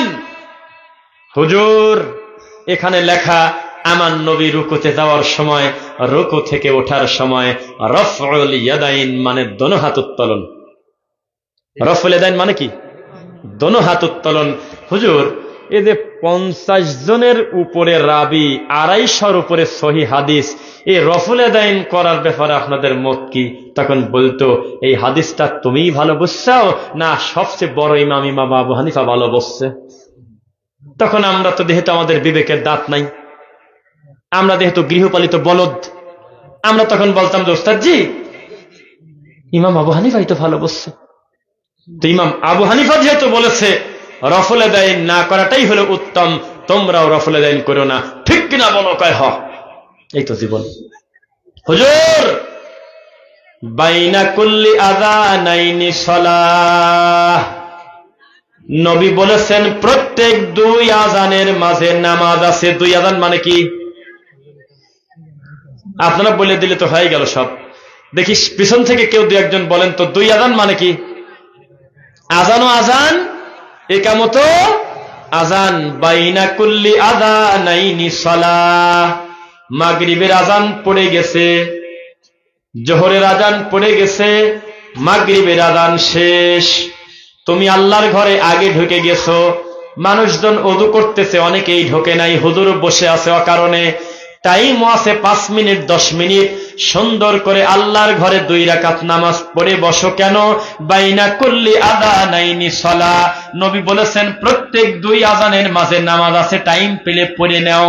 আর এই বেদাতি হুজুর বলতেছে ইল্লাল মাগরিব। ইল্লাল মাগরিব আবার কোন জায়গা আছে? কয় যে অন্য নামাজের কথা কয়েছে, মাগরিবের কথা কয় নাই। সেজন্য মাগরিবের আযানের পর থেকে জামাত শুরু হওয়ার আগে আমাদের এই দেশে বেদাতিরা অফিসিয়ালি আল্লাহর ঘরে নামাজ পড়েও না, পড়তে দেয়ও না। ইদানিং কিছু মসজিদে নামাজ শুরু করার কারণে বেদাতি সহ্য করতে না পেরে ফাদাইলে আমল বই ধরে দাঁড়া থাকে। যদি আমি ভুল বলি তাহলে ঢাকায় যারা থাকেন মোটামুটি আশপাশে, তারা দু একজন বলেন এই নতুন বেদাত ডেলিভারি হয়েছে কিনা। নতুন মাগরিবের আযানের পরে কিছু যুবক ঠিক পেয়ে গেছে, নবীর এই হাদিসটা জানে যে মসজিদে ঢুকে 2 রাকাত নামাজ পড়তে হয় মাগরিবের আযান এবং ইকামতের মাঝে। এই নামাজকে ঠেকানোর জন্য বেদাতি হুজুর মিথ্যা জাল হাদিসের বই বাইর করে অথবা কোরআনও যদি বের করে পড়ে, ওই সময় তো তা পড়ার জিনিস না, মূলত 2 রাকাত নামাজ ঠেকাতে চাচ্ছে। বলেন নাউজুবিল্লাহ। সবাই তাকান, আল্লাহর নবী সাল্লাল্লাহু আলাইহি ওয়াসাল্লাম সফরে থাকলে আমাদেরকে বলেছেন তোমরা 4 রাকাত বিশিষ্ট ফরজকে খাটো করে 2 রাকাত পড়তে পারো। মাগরিব ঠিক রেখে, ফজর ঠিক রেখে, আসর, ঈশা তোমরা 4 রাকাতকে 2 রাকাত বানিয়ে ফেলো। নফল সুন্নাহর আলোচনাই নাই। কথা বোঝেন আমার? তবে এই নবী ফজরের নামাজের আগের 2 রাকাত সুন্নাহ, তার ভিতরের নামাজকে ছাড়তেন না। গুরুত্ব আছে কিনা? তো বেদাতিরা গুরুত্ব দিতে দিতে বউকে মা বলে ফেলছে।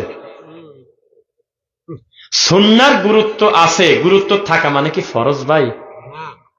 গুরুত্ব থাকা মানে তার ফজিলতের মর্যাদা বেশি, কিন্তু সেটা কি ফরজের উপরে দেওয়া যায়?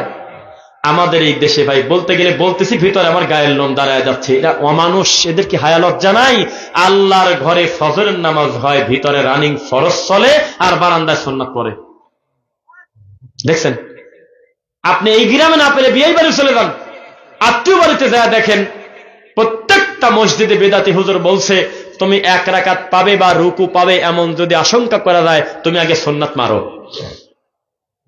ভিতরে আল্লাহর ঘরে ফরজ চলতেছে, অথচ মুহাম্মদ সাল্লাল্লাহু আলাইহি ওয়াসাল্লামের ফতোয়া কি? ইযা উকিমাতিস সালাহ ফালা সালাতা ইল্লাল মাকতুবাহ। একবার যদি ইকামত শুরু হয়, ওই নামাজ সারা পৃথিবীতে আর কোন নামাজ, রুকু থাকলে রুকু বাদ, কয় না কথা, সেজদা থাকলে সেজদা, হাত বাঁধা থাকলে হাত বাঁধা, সব কর্ম বাদ। কারণ এই মুহূর্তে আল্লাহর ঘরে ইকামত শুরু হয়ে গেছে, রানিং ফরজে তুমি ঢুকে পড়ো। সুন্নাতের কাজ এখন আর চলে না, ফরজ যেহেতু দাঁড়িয়ে গেছে, ফরজের মুখামুখি সুন্নাত চলে না। আর এই বেদাতি বলছে 1 রাকাত যদি পাওয়ার আশঙ্কা থাকে বা রুকু পাবে, তাহলে তুমি বারান্দায় সুন্নাত চালাও। কোন জায়গায় লেখা আছে? এখনো পর্যন্ত এই কাজ করে। বুঝতেছেন না? নবী বলেছেন বিচারের মাঠে তোমাদের পক্ষে সাক্ষী দেবে আল্লাহর কোরআন, তোমাদের পক্ষে সাক্ষী দেবে তোমাদের হাতের আঙ্গুলের কর। আল্লাহ আমার এই আঙ্গুল দিয়ে কর দিয়ে গুনে গুনে তাসবিহ পড়েছে, সুবহানাল্লাহ পড়েছে, আলহামদুলিল্লাহ পড়েছে, আল্লাহু আকবার পড়েছে, লা ইলাহা ইল্লাল্লাহ পড়েছে, আল্লাহ তুমি তাকে ক্ষমা করে দাও। ফজিলত কম না বেশি? আর এই বেদাতি বলতেছে এত গুনার টাইম আছে নাকি? মেশিন কিনে এনেছে, কট কট কট কট করে মারে। মেশিন পাওয়া যায় না নাকি? রাস্তাঘাটে ঘড়ির মতো বিক্রি হয়, 100 টাকা পিস, 50 টাকা পিস, ছোট ছোট। একটু পর পর হাতে চাদর দিয়ে হাতটা ভিতরে ঢাকা আছে, লোকজনের ভিতরে কথা বলছে আর কট কট করে। কি করে রে? কয়েদের ভিতরে লাইলাইতা সুবহানাকা মারতেছে একবারে 1,24,000। যদি কোনোদিন মরার আগে শেষ করতে পারে তাহলে একটা মৌতি খতম, এটা ডেলিভারি হয়ে যাবে। এই তো অবস্থা। অথচ সে জানে না আমার নবী আঙুল দিয়ে তাসবিহ গণনা করেছেন আর বলেছেন এগুলো বিচারের মাঠে তোমাদের পক্ষে সাক্ষী দেবে। সুবহানাল্লাহ। আমি কেন টেনশনে যাব? আমি চিন্তাতে যাব কেন? আমি কেন হাজার দানা তসবিহ গলায় নিয়ে ঘুরবো? এটা তো লোক দেখানো হয়ে গেল। আরে ফজরের নামাজ পড়ে হাদি সাহেব এত বড় একটা তসবিহ হাতে করে রাস্তা দিয়ে হাঁটে, লোকজন দেখে উনি তসবিহ পড়ে। কেউ কেউ মাছও কেনে, তসবির দানা ঠিকই রানিং থাকে, গল্পও করে তবু দানা নড়তেই থাকে, নামাজও পড়ে, মুরগিও তাড়ায়। এটা কোন হিসাব? বান্দার প্রতি আল্লাহ জুলুম করেন না। ওয়ামাল্লাহু বিযাল্লামিল লিল আবিদ। আল্লাহ বলছেন যে আমি আমার দাসের প্রতি জীবনে কোনোদিন জুলুম করব না, করি না। আমাকে বলা হয়েছে তুমি 33 পড়ো। আমি কিসের জন্য মাথায় নিলাম যে 1.25 লাখ বার কালেমা পড়লে কালেমা ডেলিভারি দিলে আমার গুনাহ ক্ষমা? কে বলেছে এই নীতি? মিথ্যা, ধোঁকাবাজ, এই বেদাতির কর্মকাণ্ড। ইউনূস আলাইহিস সালাতু ওয়াস সালাম পড়েছিলেন বিপদে পড়ে, আমার সাথে পড়েন লা ইলাহা ইল্লা আনতা সুবহানাকা ইন্নী কুনতু মিনাজ জালিমিন। কয়বার পড়েছে জানি না, পড়েছেন, এটা কথাই ঠিক। আমাদের প্রতি আল্লাহ জুলুম করেন নাই। আমরাও বিপদে পড়লে মাঝে মধ্যে পড়ব লা ইলাহা ইল্লা আনতা সুবহানাকা ইন্নী কুনতু মিনাজ জালিমিন। বাঙালি বানাইছে হলো বিসি খতম, 1.25 লক্ষ, তাই না? ওই যে তেঁতুলের বিসি, বুট, ছোলা, আর কি বড়র, না বড়র আটি, চন্দ্রন আটি, এই নারী ভুড়ি তুলে নিয়ে এসে একটা বড় একটা বাটিতে এতে কেজি দরে ওজন করে বাড়িতে এসে 1.25 লাখ বানাইছে। তারপরে হুজুরের কাছে গেছে মাদ্রাসায়, হুজুর যে একটা কোরামাইন মারে দেন। আমাদের এলাকায় বলে হলো কোরামাইন। এটা গল্প যে রুগী নয় বাঁচছে নয় মরবি, নয় একবারে ভালো হয়ে যাবি, নয় একবারে মরিয়া যাবি। এই পেশাব পায়খানা পরিষ্কার করে কিনা বিছনায় পড়ে আছে, কোনোটাই কোনো কাম হয় না। মাদ্রাসার হুজুর ডেকে নিয়ে এসে একটা ইউনুস খতম মারি দাও, একটা কোরামাইন মারি দাও। তখন হুজুরের কাছে গেছে, হুজুর একটা খতম পড়া লাগে। হুজুর বলছে দেখেন অন্য খতমে তো আসলে টাকা অল্প দিলেও হয়, টাইম কম লাগে, এটা তো লোক বেশি লাগে, 1.25 লাখ বারের কম আল্লাহ শোনে না। তো 1.25 লাখ বার যেহেতু পড়া লাগে বেশি খতম, টাকা কিন্তু 5,000 দেওয়া লাগবে নি। ঠিক আছে দিলাম। তখন এই হুজুর খতম পড়তে এসে যখন চলে গেছে, মাঝ পথে ফোন গেছে, হুজুর যার জন্য খতম পড়ছেন তিনি এই মুহূর্তে মারা গেলেন। হুজুর এমন নাম করে ফেলছে, হুজুরের ভিজিট বাড়ি গেছে, এলাকায় নাম হয়ে গেছে, হুজুর খতম পড়ে যায় না এখনো, রোগী মরিয়ে গেছে। সবাই খুশি, ঝামেলাটা নাকি না, খুব খুশি সবাই। তখন আশেপাশের লোকজন, আল্লাহ আমি সব কথা তোমার কাছে রেকর্ড হচ্ছে, আল্লাহ আমি মিথ্যা বলতেছি না, বিশ্বাস করেন মিথ্যা বলতেছি না, আমি একজন হাফেজ, আল্লাহর কসম আমি জানি। তখন আমাদের হুজুরদের কাছে লোকজন এসে বলতে, হুজুর তাতে খতমের খুব পাওয়ার আছে। হুজুর বলতে এই খতম মানে হলো নয় মরে যাবে নয় বাইসে উঠবে একবারে। আল্লাহর কসমে এই খতমে প্রচুর পরিমাণ টাকা দিত। 2005, 7, 6 এর কথা বলতো, 2004, 5 এত টাকা পাইত সেই সময়। এখন তারও কত, সবাই খুশি। 1.25 লাখ বার ইউনুস খতম। অথচ বাড়িওয়ালা জানে না, অর্ধেকের বেশি পকেটে করে আমরা নিয়ে গেছিলাম। এই ঝামেলাটা নাকি না। হুজুর বলে দিয়েছে খবরদার কারুর কাছে যাতে বিসি জমা না হয়, সামনে আসে লাইলান জড়িয়ে একটা সারা দিবি, কারুর কাছে যাতে জমা না হয়, যদি থাকে খবর আছে। তো যার কাছে বেশি জমা হয়, ছোট মানুষ আতঙ্কে ভয়তে ওই ছোলাগুলি পকেটে করে নিয়ে বাসায় আসতে চলে। বাড়িওয়ালা যদি একবার ওই ছোলা মারত যে আমি দিছিলাম কয় কেজি আর পাইছি কয় কেজি, বুঝতো যে খেলাটা কোন জায়গা। কোনদিন তারা বুঝতে পারে নাই। আল্লাহর কসম আমরা চুরি করতাম, আল্লাহর কসম করে বললাম কথাটা। আমরা ভয় পেতাম হুজুর আমাদের মারবেনি, আর ওটা খেতেও মজা লাগতো, সুন্দরকে ধরে ধরে পকেটে নিয়ে আসতাম। এই তো অবস্থা, এই তো ইবাদত, এই তো ধর্ম। 1.25 লাখ যখন পড়া শেষ, তখন একটা বড় জগ আনতে বলতে, হুজুর জগ বোঝেন, পানির জগ। এই জগ ভর্তি পানি নিয়ে এসে প্রত্যেকটা ছেলেপেলের কাছে আরেকবার করে ফোঁ দিত। এই ফোঁ দেওয়া পানি ওই লোকটা গোসল করবে, ওইটা খাবে, ওই কাপড় চাপড় খাসা হবে, আর দ্রুত মরে যাবি, আর না তো বাইসে উঠবি। এই তো ইবাদত, এই তো ধর্ম। এই 2025 সালে এখনো চলে। এখানে একজন সাক্ষী আছে আমার মিডিয়ার, উনি ওয়াল্লাহি আল্লাহর কসম কামেল মাদ্রাসার প্রিন্সিপাল। আমার এই কথা উনি শুনতেও পারে নাও পারে, জানি না, শুনলে আমি তো কিছু করার নাই, সত্য কথা। ওয়াল্লাহি আল্লাহর কসম কামিল মাদ্রাসা, যেখানে 1 থেকে MA পাস করা হয় তাকে তো বলে কামিল। এই কামেল মাদ্রাসার প্রিন্সিপালের ছেলের ক্যান্সার হয়েছিল, আল্লাহর কসম সেই লোকটা আমাদেরকে ডাকি নিয়ে গিয়ে আলিয়া মাদ্রাসা থেকে নিয়ে গিয়ে BC খতম করাইছে। আলিয়া মাদ্রাসার কামেল মাদ্রাসার প্রিন্সিপাল কিন্তু ফু দিয়ে হওয়া যায় না, সর্বনিম্ন MA পাস করছে। কোরআন হাদিস যে কতবার শেষ করছে তার হিসাব নাই। এইটাই বসছে যে তেঁতুলের বিচি গোনা লাগবে, এই তো ধর্ম তার।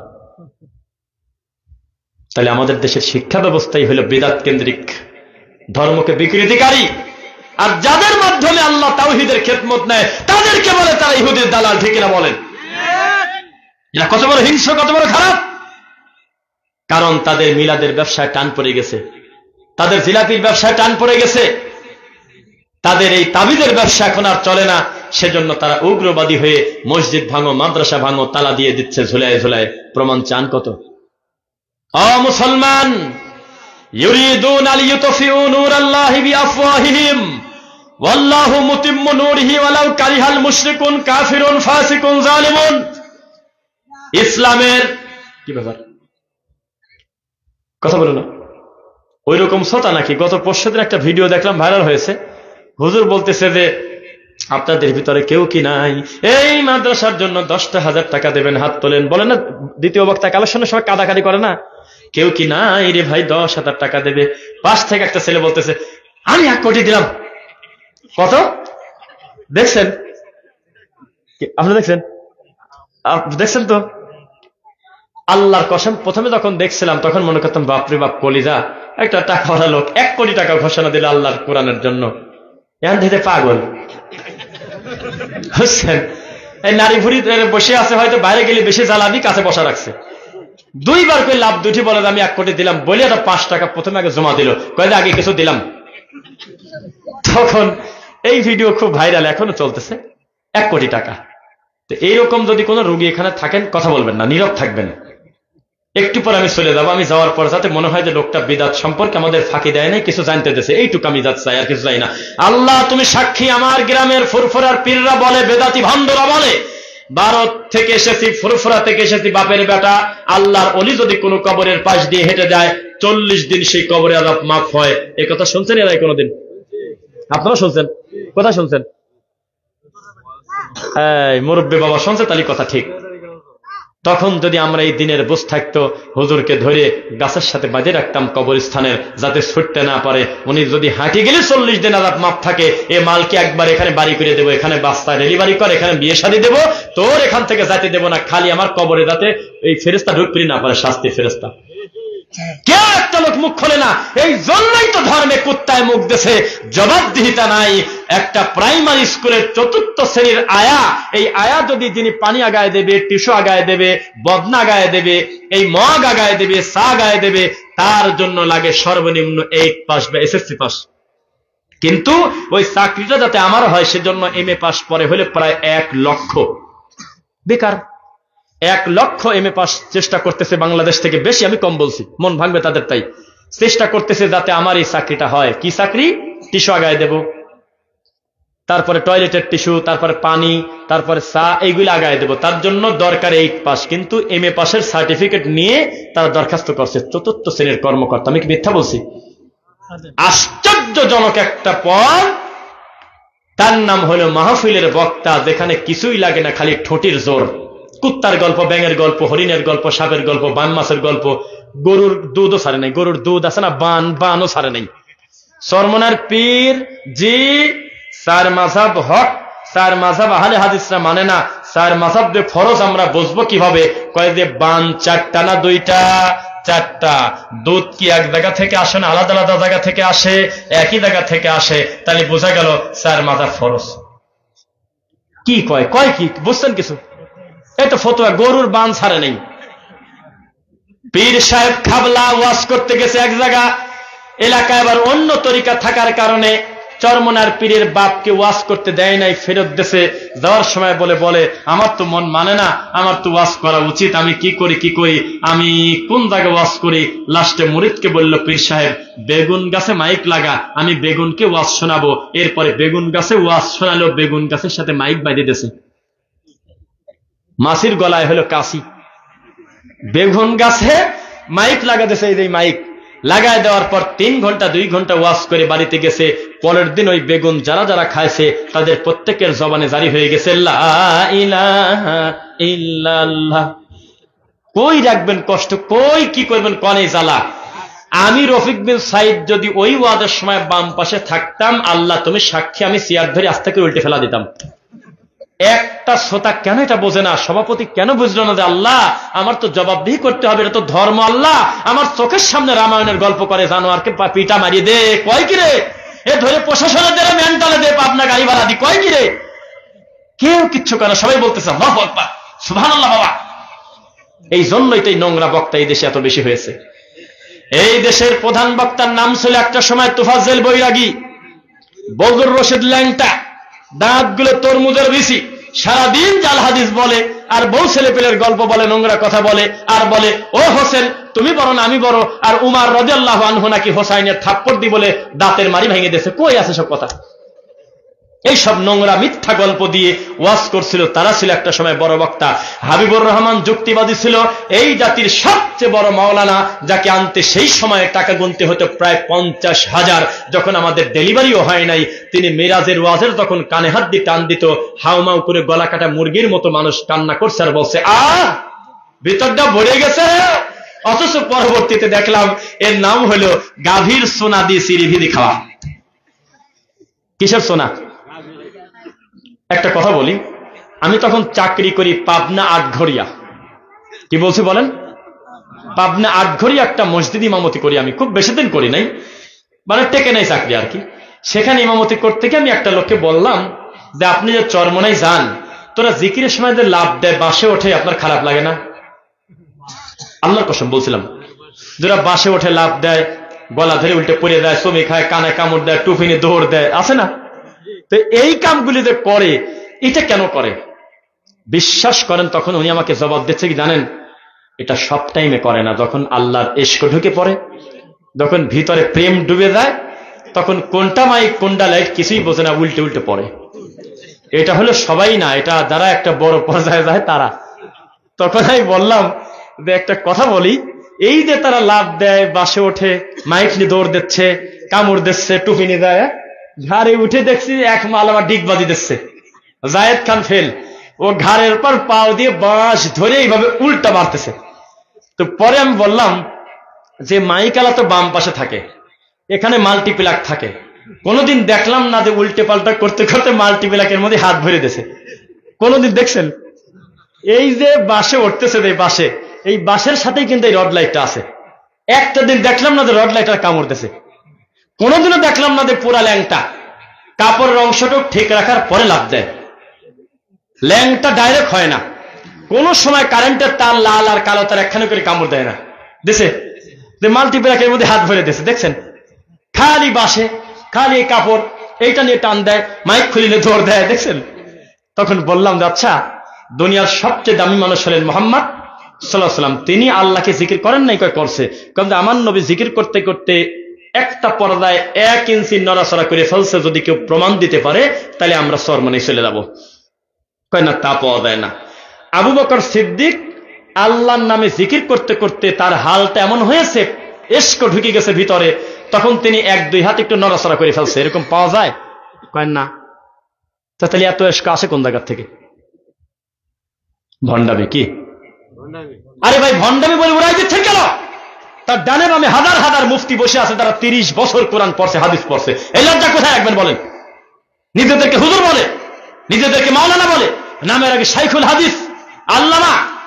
আহলুল হাদিসদেরকে সবচাইতে নোংরা ভাষায় যারা গালি দেয় তার একজন হলো মুফতি রেজাউল করিম আবরার। আমি কি মিথ্যা বলছি? নাম শুনতেন নাকি রেজাউল করিম আবরার? সেই লোকটা এই ভণ্ড ঠাকুরের পার কাছে বসে থাকে। যদি ভুল হয় আমি বলেন, কয়েকদিন আগে তার একটা নতুন জিকির ভাইরাল হয়েছে, এইভাবে মারতেছে। দেখছেন কে? দেখছেন না? সবই দেখছেন, মাশাআল্লাহ। কি করতেছে বলেন তো, আপনি বলেন, সবার সামনে বলেন কি করতেছিল এই জিকিরে। তাহলে কথা কি মিল পাচ্ছেন মুরব্বীরা? ওনাকে দিয়ে বলানোর উদ্দেশ্য, কারণ এই বাবাজির হাতে মোবাইল নাই আমি জানি, আমার এই মুরব্বী বাবাজির হাতে অ্যান্ড্রয়েড ফোন নাই আমি জানি, সেজন্য আমি সাক্ষীটা নিয়ে নিলাম।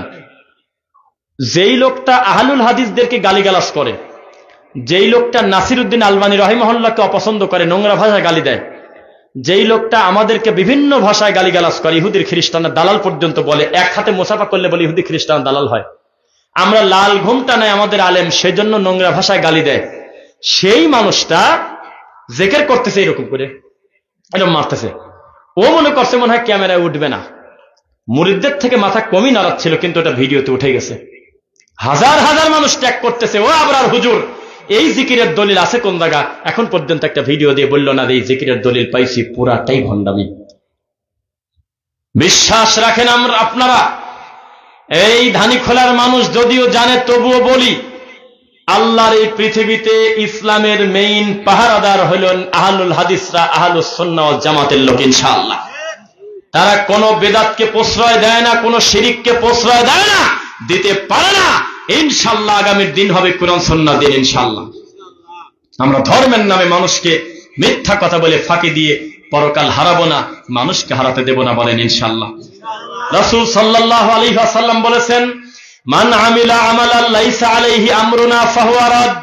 আমল মনে করে যেটা তুমি করলে, যে আমলটা আমি নবীর ছিল না, পরবর্তীতে যতই ভালো মনে করে করো, তা বাতিল বাতিল বাতিল, তা প্রত্যাখ্যাত। আমাদের এই দেশে বেদাতি আমল বেশি না সুন্নাতি আমল বেশি? হ্যাঁ, একটা কথা বলি, সবাই তাকান, আমাদের ভিতরে কিছু ঠান্ডা হুজুর আছে। কি হুজুর?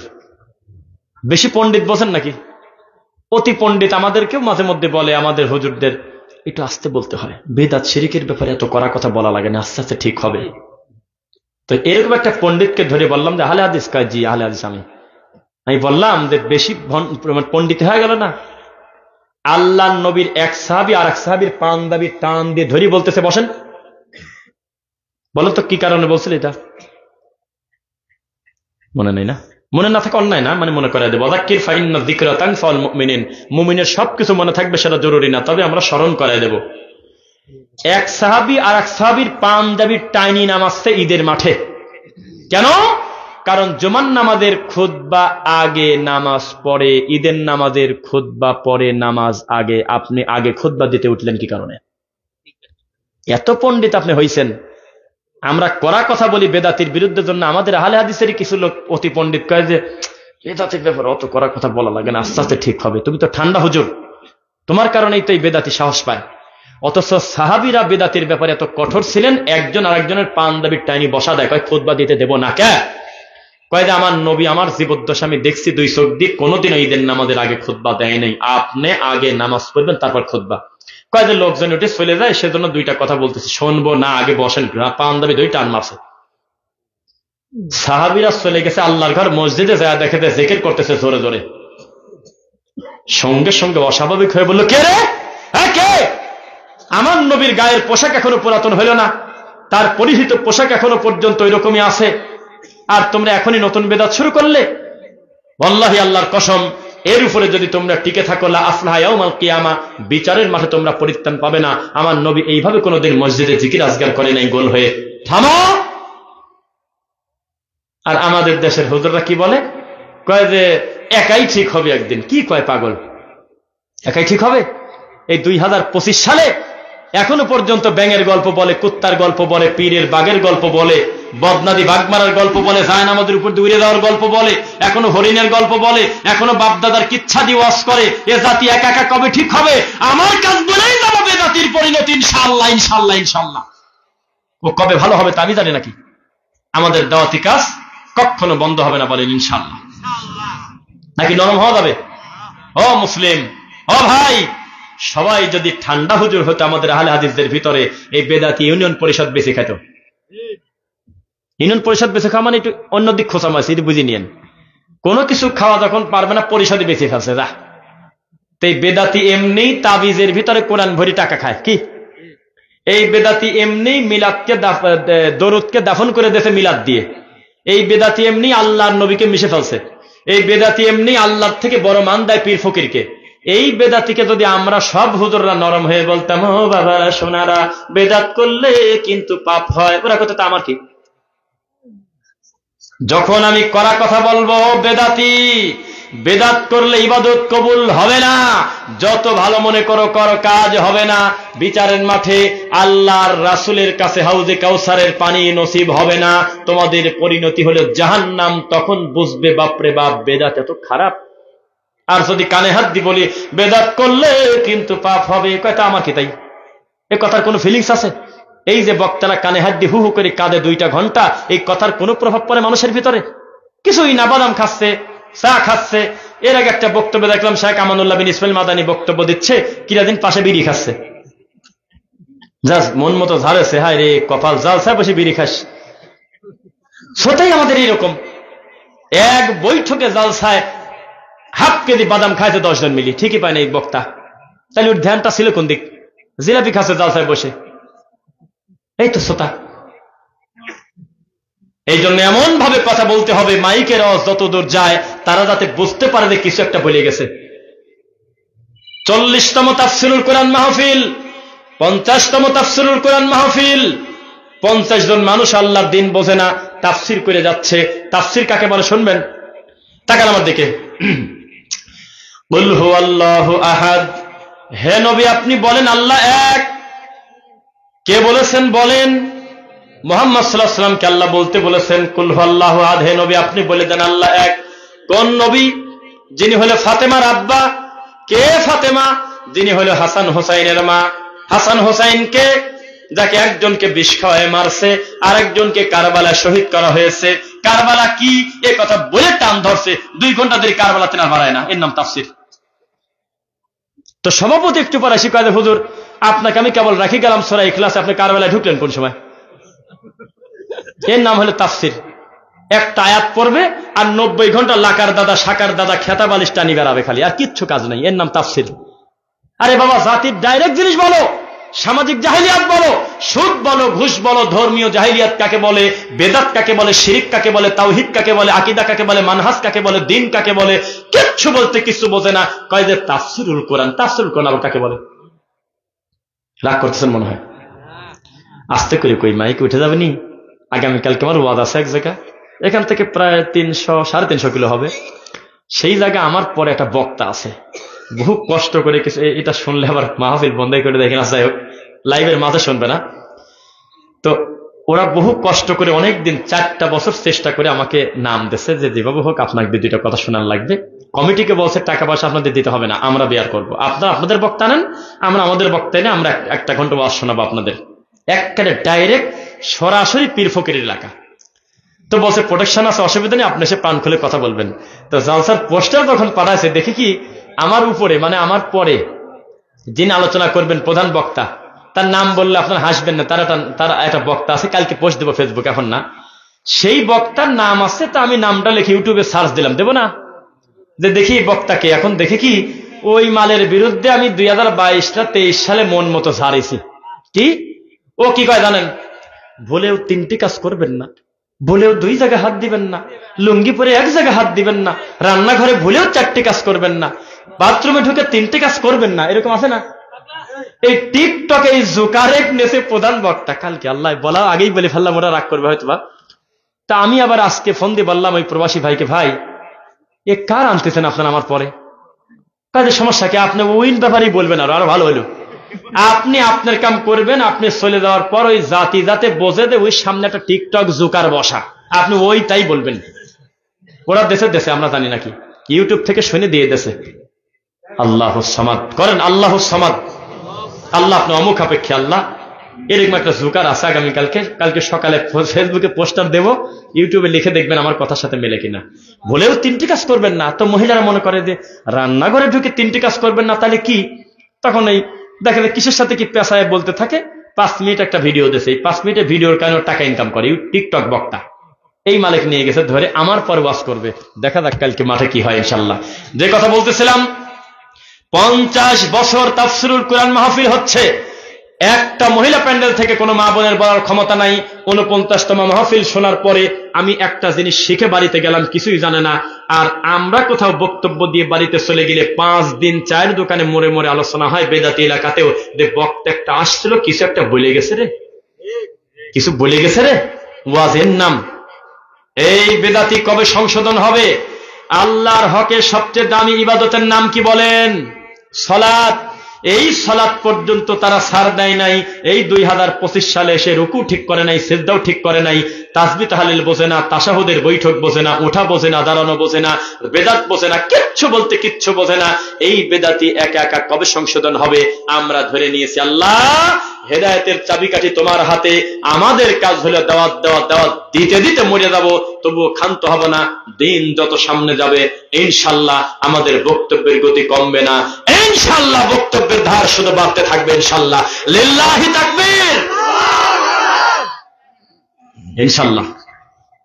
আর বেদাতি হুজুর 500 টাকা পকেটের মধ্যে ভরিয়ে দিয়েছে, মরা মানুষের সামনে দেওয়া সারি বিহাক্কে লা ইলাহা ইল্লাল্লাহ, খালি কাঁদে খালি কাঁদে। দেখছেন, জীবন্ত মানুষের জন্য কোরআন, মরা মানুষের পাশে গোল হয়ে কোরআন পড়ে, লজ্জা নাই শরম নাই। আজকের এই দিন এখনো গরু মেরে কুলখানি করে, এখনো মরা খায়, এখনো মানুষের বাড়ি কোরআন পড়ে উদ্বোধন করে, এখনো নতুন দোকান উদ্বোধন করে কোরআন পড়ে মিলাদ পড়ে। এই বেদাতি কত বড় খারাপ আপনাকে আমি কি দিয়ে বোঝাই? একটু আমার দিকে তাকান। বেদাতি মানেই হইল ব্যাককল। কি ব্যাককল? বেদাতি মানেই বেহায়া, বেদাতি মানেই বেশরম, বেদাতি মানেই হলো বিবেকের আক্কেলের দাঁত থাকা যাবে না। বেহায়া বেশরম তাই যদি না হবে, আমি আমার টাকা দিয়ে আমি আল্লাহর ঘর করেছি, আমি আমার মহল্লার লোক নিয়ে নামাজ পড়বো, তোমার কি তোমার বাপের টাকা দিয়ে ঘর করেছি, তোমার এত অহংকার কিসের? তুমি তাকবীর দিয়ে নারায় তাকবীর দিয়ে হাজার হাজার নিরীহ বাচ্চাদেরকে নিয়ে মুরব্বীদেরকে নিয়ে তুমি যে আল্লাহর ঘরে তালা দিলে, একত্র নামাজের কাফারা কি তুমি বোঝো কোনোদিন? বোঝো? যদি আমাদের দেশের হুজুররা বলছে একত্র নামাজের কাফারা সমান সোয়া কেজি চাল। বিরাট বড় এক মুফতি, যেই মুফতি মিষ্টি মিষ্টি ওয়াজ করে, আরেদ বিন হাবিব, আরে বাবারে গলার কণ্ঠ এত সুন্দর, এত মিষ্টি করে ওয়াজ করে, মানুষের কাছে রাতারাতি নাম হয়ে গেল, ভাইরাল হয়ে গেল। সেই বক্তা বলতেছে বেনামাজের জন্য প্রতিদিন 6 ওয়াক্ত সোয়া 6 কেজি করে আটা দিয়ে দিবেন, 2.5 কেজি না 2 কেজি করে আটা দিবেন 6 ওয়াক্ত নামাজের জন্য, বেতের সহ 6 ওয়াক্ত। কি কয় এগুলো? মানুষের সামনে একটা শ্রোতা মুখ খোলে না। আকাশের যত তারা বেদাতির তত ধারা, দিন দিন যে আরো কত রং ঢং নিয়ে আসবে তা আমরা জানি না। এই যে কয়েকদিন আগে জিকির বানিয়েছে লালা লালা লালা, এরপরে আবার ফরিদপুরে নতুন একটা ইবাদত বানিয়েছে। মরা মানুষকে তারা দাফন করার পর ওই কবরের কাছে একজনকে বসায় রাখে, বাকি লোক চলে যায়, আর উপর থেকে বলে মান রব্বুকা রব্বি আল্লাহ, মান দিনুকা দিনিয়াল ইসলাম, মান নবিয়ুকা নবী মুহাম্মদ সাল্লাল্লাহু আলাইহি ওয়াসাল্লাম। তারপরে বাড়ি যাচ্ছে কয় নিচে যদি উত্তর ভালো না হয় উপর দিয়ে দিচ্ছি আমরা। কবরের উপরে আযান দেওয়ার দলিল পাইছে আলাউদ্দিন জিহাদি, বলতেছে আল্লাহ বলেছেন কেউ যদি কোথাও আযান দেয় শয়তান সেখান থেকে ভেগে চলে যায়। আমরা উপর থেকে জোরে করে আযান দিচ্ছি, এটাকে খারাপ বলতে পারি না, কারণ নিচে একটু পরে ওই লোকটাকে ফিতনা দেওয়ার জন্য একটু পরে ফেরেশতা আসবে, এর সাথে সাথে ইবলিসও আসবে। ইবলিস এসে ধোঁকা দেবে, ফেরেশতা এসে ভালো প্রশ্ন করবে, যাতে আমরা আযান দিয়ে আগেই শয়তানকে ভাগায় দিতে পারি, প্রশ্নটা যাতে ভালো হয়। তারা মানুষের শরীয়ত নিয়ে গেছে মরা মানুষের কাছে, কোষের সাথে কি লাগায়া এখন তারা মরা মানুষের কবরে দাঁড়িয়ে বলতেছে আল্লাহু আকবার আল্লাহু আকবার, শুধু হাইয়া আলাস সালাহ আর হাইয়া আলাল ফালাহ বাদ দিয়ে বাকিটা পড়ছে। এই তো কয়দিন আগে। কি করবেন বলেন? মরা মানুষকে দাফন করে একটা খেজুরের ডাল গাড়ে, ডালটা মাঝখান থেকে ভেঙে দেয়, আর সবাইকে বলে এই ডালটা যতদিন পর্যন্ত ভেদা ভেদা থাকবে, শুকবে না, ততদিন পর্যন্ত কবরে আযাব হবে না। হাদিসটা আছে কোন জায়গা? মেড ইন চায়নার হাদিস। এর কোনো সনদ পাওয়া যাচ্ছে না, এর কোনো খাজনা খারিজ নাই, এর কোনো ভায়া দলিল নাই, এর কোনো নকশা নাই, এর কোনো দলিল নাই, এর কোনো খারিজ নাই, এর কোনো ধরনের কোনো পর্সা নাই। আন্দাজে ধারণার উপরে টেনে নিয়ে বেড়াচ্ছে খেজুরের ডাল গাড়া। আমাদের এলাকায় কবরে খেজুরের ডাল গাড়ে না, এমন কবর আমি আমার চোখ দিয়ে দেখিনি আমার গ্রামে। এখন 2-1টা হচ্ছে কিনা তা আমি জানি না। পরিস্থিতি কত কঠিন। আল্লাহর নবীর দলিল দিচ্ছে যে নবী খেজুরের ডাল গাড়ছে, আর এটাই তো প্রমাণ করে যে নবী গায়েব জানতেন না, গায়েবের মালিক আল্লাহ। কারণ আমার নবী একটা পুরাতন কবরের পাশ দিয়ে যাওয়ার কারণে তাকে ফেরেশতা এসে জিবরাইল দিয়ে আল্লাহ বলালেন, কি কারণে আযাব হচ্ছে তা পর্যন্ত বলালেন। এই নবী জীবনে আর 3 নাম্বার কবরে খেজুরের ডাল গাড়ে নাই, আবু বকরও গাড়ে নাই। আমাদের বাঙালি হুজুর সুযোগ পাইছে, মরা পর্যন্ত কবরে খেজুর ডাল গাড়তেছে। আপনি ইখলাস, আপনি ফালাক, আপনি নাস, আপনি কাফিরুন, 4টা কুল, 4 পাশে 4টা লাঠি গেড়ে এই পড়ার পরে ওই লাঠিটা রেখে চলে আসতেছে। আছে কোন জায়গা? মিনহা খলাকনাকুম বলে মাটি দিচ্ছে, কোরআনের আয়াত পরে মাটি দিচ্ছে। কেউ যদি নিষেধ করে বলে কত বড় সাহস, ওই দেখো কোরআনের বিরুদ্ধে কথা বলেছে, কোরআনে আছে তাও মানা করে। আরে বাবা, কোরআনের সূরা ইয়াসিন আছে, টয়লেটে যাওয়ার পূর্বে আমি পড়তে পারবো কিনা? সহবাসের পূর্বে কি আমি কুল হুয়াল্লাহু আহাদ পড়তে পারবো কিনা বলেন? টয়লেটে ঢোকার পূর্বে আমি সূরা রহমানটা শেষ করতে পারবো কিনা? হ্যাঁ, আমি যখন সূরা রহমান পড়তেছি টয়লেটের সামনে, তখন আপনি আমাকে বললেন কেন পড়লেন? আমি বললাম আমি টয়লেটে যাব, টয়লেটে যাওয়ার পূর্বে সূরা রহমান পড়তেছি। তখন আপনি আমাকে বাধা দিলেন যে পড়া যাবে না। আমি গ্রামে প্রচার করলাম যে এই লোকটা কোরআনের বিরোধী, সূরা রহমানে বাধা দিয়েছে। এই বেদাতি তো তাই করে। কোরআনে থাকলেই সেটা যায় না, আমাদের দোয়া হয় না। নবী পড়েছেন কিনা সেটা বুঝতে হবে। ইন্নী ওয়াজ্জাহতু ওয়াজহিয়া লিল্লাযী ফাতারাস সামাওয়াতি ওয়াল আরদা হানিফা ওয়া মা আনা মিনাল মুশরিকিন। এটা ছিল কোরআনের আয়াত, প্রতি হরফে 10 নাকি। হাত বাঁধার পরে সানা হিসেবে মাঝে মধ্যে আমার নবী পড়তেন, হাদিসে পাওয়া যায়। এই বেদাতি ওখান থেকে টানি বাইর করে নিয়ে যায় না, আমাদের দোয়া বানায়। কত বড় খারাপ! মিনহা খলাকনাকুম ছিল কোরআনের আয়াত, সেই আয়াতটা টান দিয়ে ধরে নিয়ে এসে মরা মানুষের সাথে লাগাই দিয়ে মাটি দিচ্ছে আর বলতেছে এই আয়াত দ্বারা বোঝা যায় যে এখানে মাটি থেকে তৈরি করা হয়েছে, মাটিতে রাখলাম, আবার মাটি থেকে উঠানো হবে, মিলে যাচ্ছে, চালায় দাও। বুঝতেছেন নাকি? কিছু চালায় দাও, ইঞ্জিনিয়ার নাই, দরকার নাটের দড়ি বাঁধিয়ে দিচ্ছে, মানে চলে চলে আবার নাকি কাজে এত বছর জানাজা দিলাম, জানাজা যদি ভুল যায় এটাও তো উঠে আসলো না, লাশ উঠে আসবে কি কামে? যার চলে যাওয়া সে চলে গেছে। তুমি সূরা ফাতিহা পড়লেও আর ব্যাক করবে না। তুমি যদি সূরা ফাতিহাটা চুরি করে খালি সুবহানাক আল্লাহুম্মা পড়ে দিয়ে দাও, তাও আর ব্যাক করবে না। তার মানে বুঝতে হবে, সংশোধন করতে হবে আমাদের এলাকায় গিয়ে যদি আপনি বলেন যে ও আমার মুসল্লিয়ানে কেরাম, আমার আব্বা মরে গেছে, আপনারা সবাই বিসমিল্লাহ বলে মাটি দেন, বিসমিল্লাহ আলা মিল্লাতি রাসূলিল্লাহ বলেন।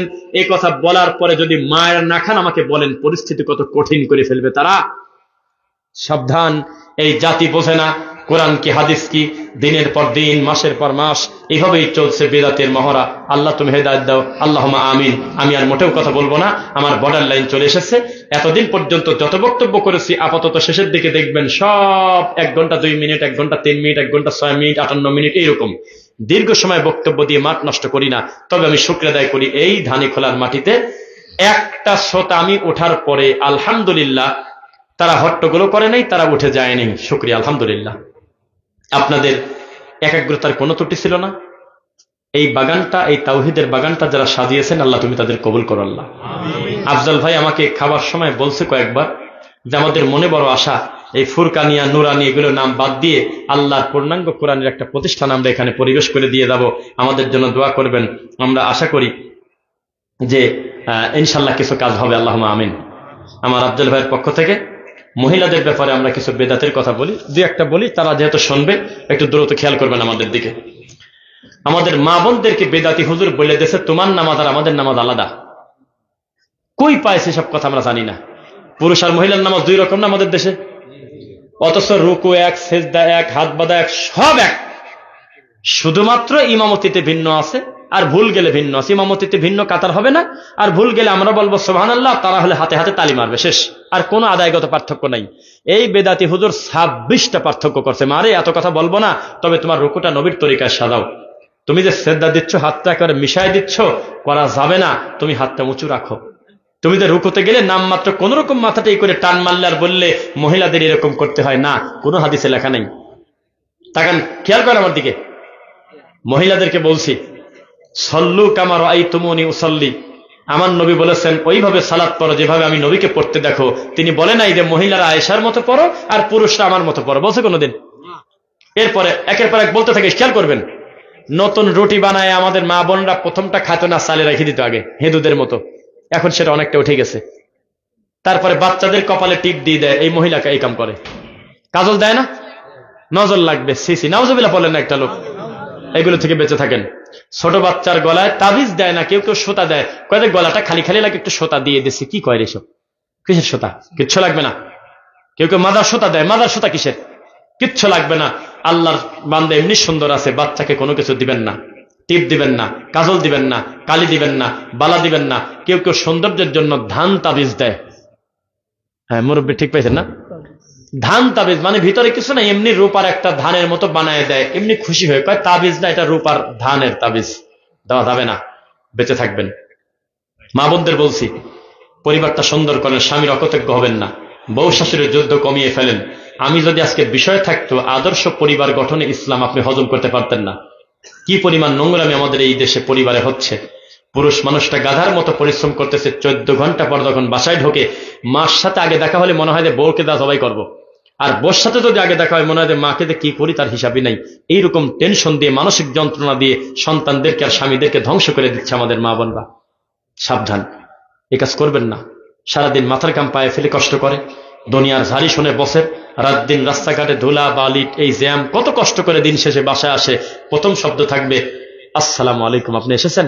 আর উনি যদি আগে দেয় তো উত্তর দিবেন, দিয়ে পানি হাতে করে ধরাই দিয়ে বলবেন একটু পানি খাও। না খেতে ছেলে জোর করে খাওয়াবেন নাকি বলেন?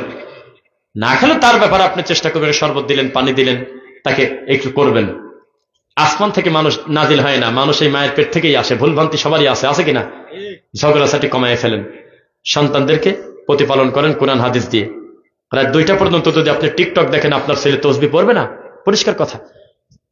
2 বছরের ছেলে মোবাইল না দিলে খায় না। মহিলারা বোঝে কি পরিস্থিতি। এখন যান মহিলা প্যান্ডেলে, 2 বছরের বাচ্চার মোবাইলটা হাত থেকে কাড়ি নিলে ভাত খায় না, মায়ের মুখে আঁচড় দিয়ে কাটি দিতেছে মুখটুক। মোবাইল নিল কেন? কোন দিনে যাচ্ছে আমরা সামনে? আমার আজকে মহিলাদের জন্য সবচেয়ে দামি ওয়াজ, আপনি আপনার বাচ্চা থেকে মোবাইলকে দূরে রাখেন। আপনি প্রয়োজনের বাইরে মোবাইল চালাবেন না। আসলে আপনার ইমো লাগে কিনা একটু ভাবেন। আসলে আপনার টিকটকটা খুব জরুরি কিনা একটু ভেবে দেখেন একবার। ইউটিউবটা কি আসলে আপনার খুব জরুরি জিনিস কিনা একটু ভেবে দেখবেন। আমি জানতে চাই। পরিস্থিতি খারাপ যাচ্ছে, সামনে প্রতিবন্ধী সমাজ পেতে যাচ্ছি আমরা। যারা মদ দিয়ে ব্রেকফাস্ট করে, মদ দিয়ে লাঞ্চ করে, মদ দিয়ে ডিনার করে, তারা পর্যন্ত স্বীকার করছে আগামী দিন মুসলমান না, সারা পৃথিবীর সমস্ত বাচ্চারা প্রতিবন্ধী হয়ে যাবে। একটা বিশেষ অংশ চোখ নষ্ট হয়ে যাবে। আই স্পেশালিস্টের কাছে যায় দেখেন, আপনার 8 বছরের বাচ্চার চোখের জ্যোতি অর্ধেক নাই, রাত দিন মোবাইল দেখে। সাবধান। আমাদের ভিতর অনেক বিষয়ে কথা বলার মনে খোরাক থাকে, তবে যেহেতু পূর্ব নির্ধারিত বিষয় হলো বিদাতের ব্যাপারে, আমরা চেষ্টা করেছি বিদাতের ভয়ঙ্কর রূপ সম্পর্কে 2টা কথা বলার। আল্লাহ তুমি আমাদের কবুল করো, আল্লাহুম্মা আমিন। এই প্রতিষ্ঠানের নাম হলো আপনার এখানে লেখা আছে হাজী রবিতুল্লাহ খান হাফিজিয়া ও ফুরকানিয়া মাদ্রাসা। আল্লাহ তুমি এই প্রতিষ্ঠানকে পূর্ণাঙ্গ একটা আলেম গড়ার একটা কারিগর সেন্টার বানায় দাও আল্লাহ। এর সঙ্গে টাকা দিয়ে, বুদ্ধি দিয়ে, শ্রম দিয়ে, মেধা দিয়ে যারা সহযোগিতা করেছে তুমি সকলকে কবুল করো আল্লাহ। আল্লাহ আমার ইব্রাহিম ভাই থেকে শুরু করে আফজাল ভাই, আরো যারা দায়িত্বশীল তরুণরা আছে, তাদের মাধ্যমে এই সমাজটাকে তাওহীদবাদী সমাজ হিসেবে কবুল করো, আল্লাহুম্মা আমিন। এখন আর কোন পর্ব? মাশাআল্লাহ, আমি একটা আশ্চর্য হয়ে গেলাম। আমার এই বক্তব্যের মাঝে 1 মিনিট কেউ ডিস্টার্ব করতে আসে নাই, আলহামদুলিল্লাহ। কারণ সামনে ফেব্রুয়ারিতে কিন্তু ভোট। বক্তার বক্তব্য ঠেকায় দিয়ে অধিকাংশ মাহফিলে বিভিন্ন নেতা আসে, এটা আসে ওটা আসে। আবার আমার মতো লোককে বলে কালেকশন দিতে চাঁদা তুলে দেন। তা আমরা তো টাকা তুলতে পারি না, এটা তো দ্বিতীয় বক্তা ভালো পারবে, তাই না? কত কিছু করে। সেই হিসেবে আমি আল্লাহ শুকরিয়া আদায় করি, আমার বক্তব্যের কথা বলে শুধু বক্তব্যই দেওয়া হয়েছে, অন্য কিছু করায় নেই, আলহামদুলিল্লাহ। তারপরেও আমার মনে হয় যেহেতু দিনই প্রতিষ্ঠান, কেউ আমাকে বাধ্য করে নাই।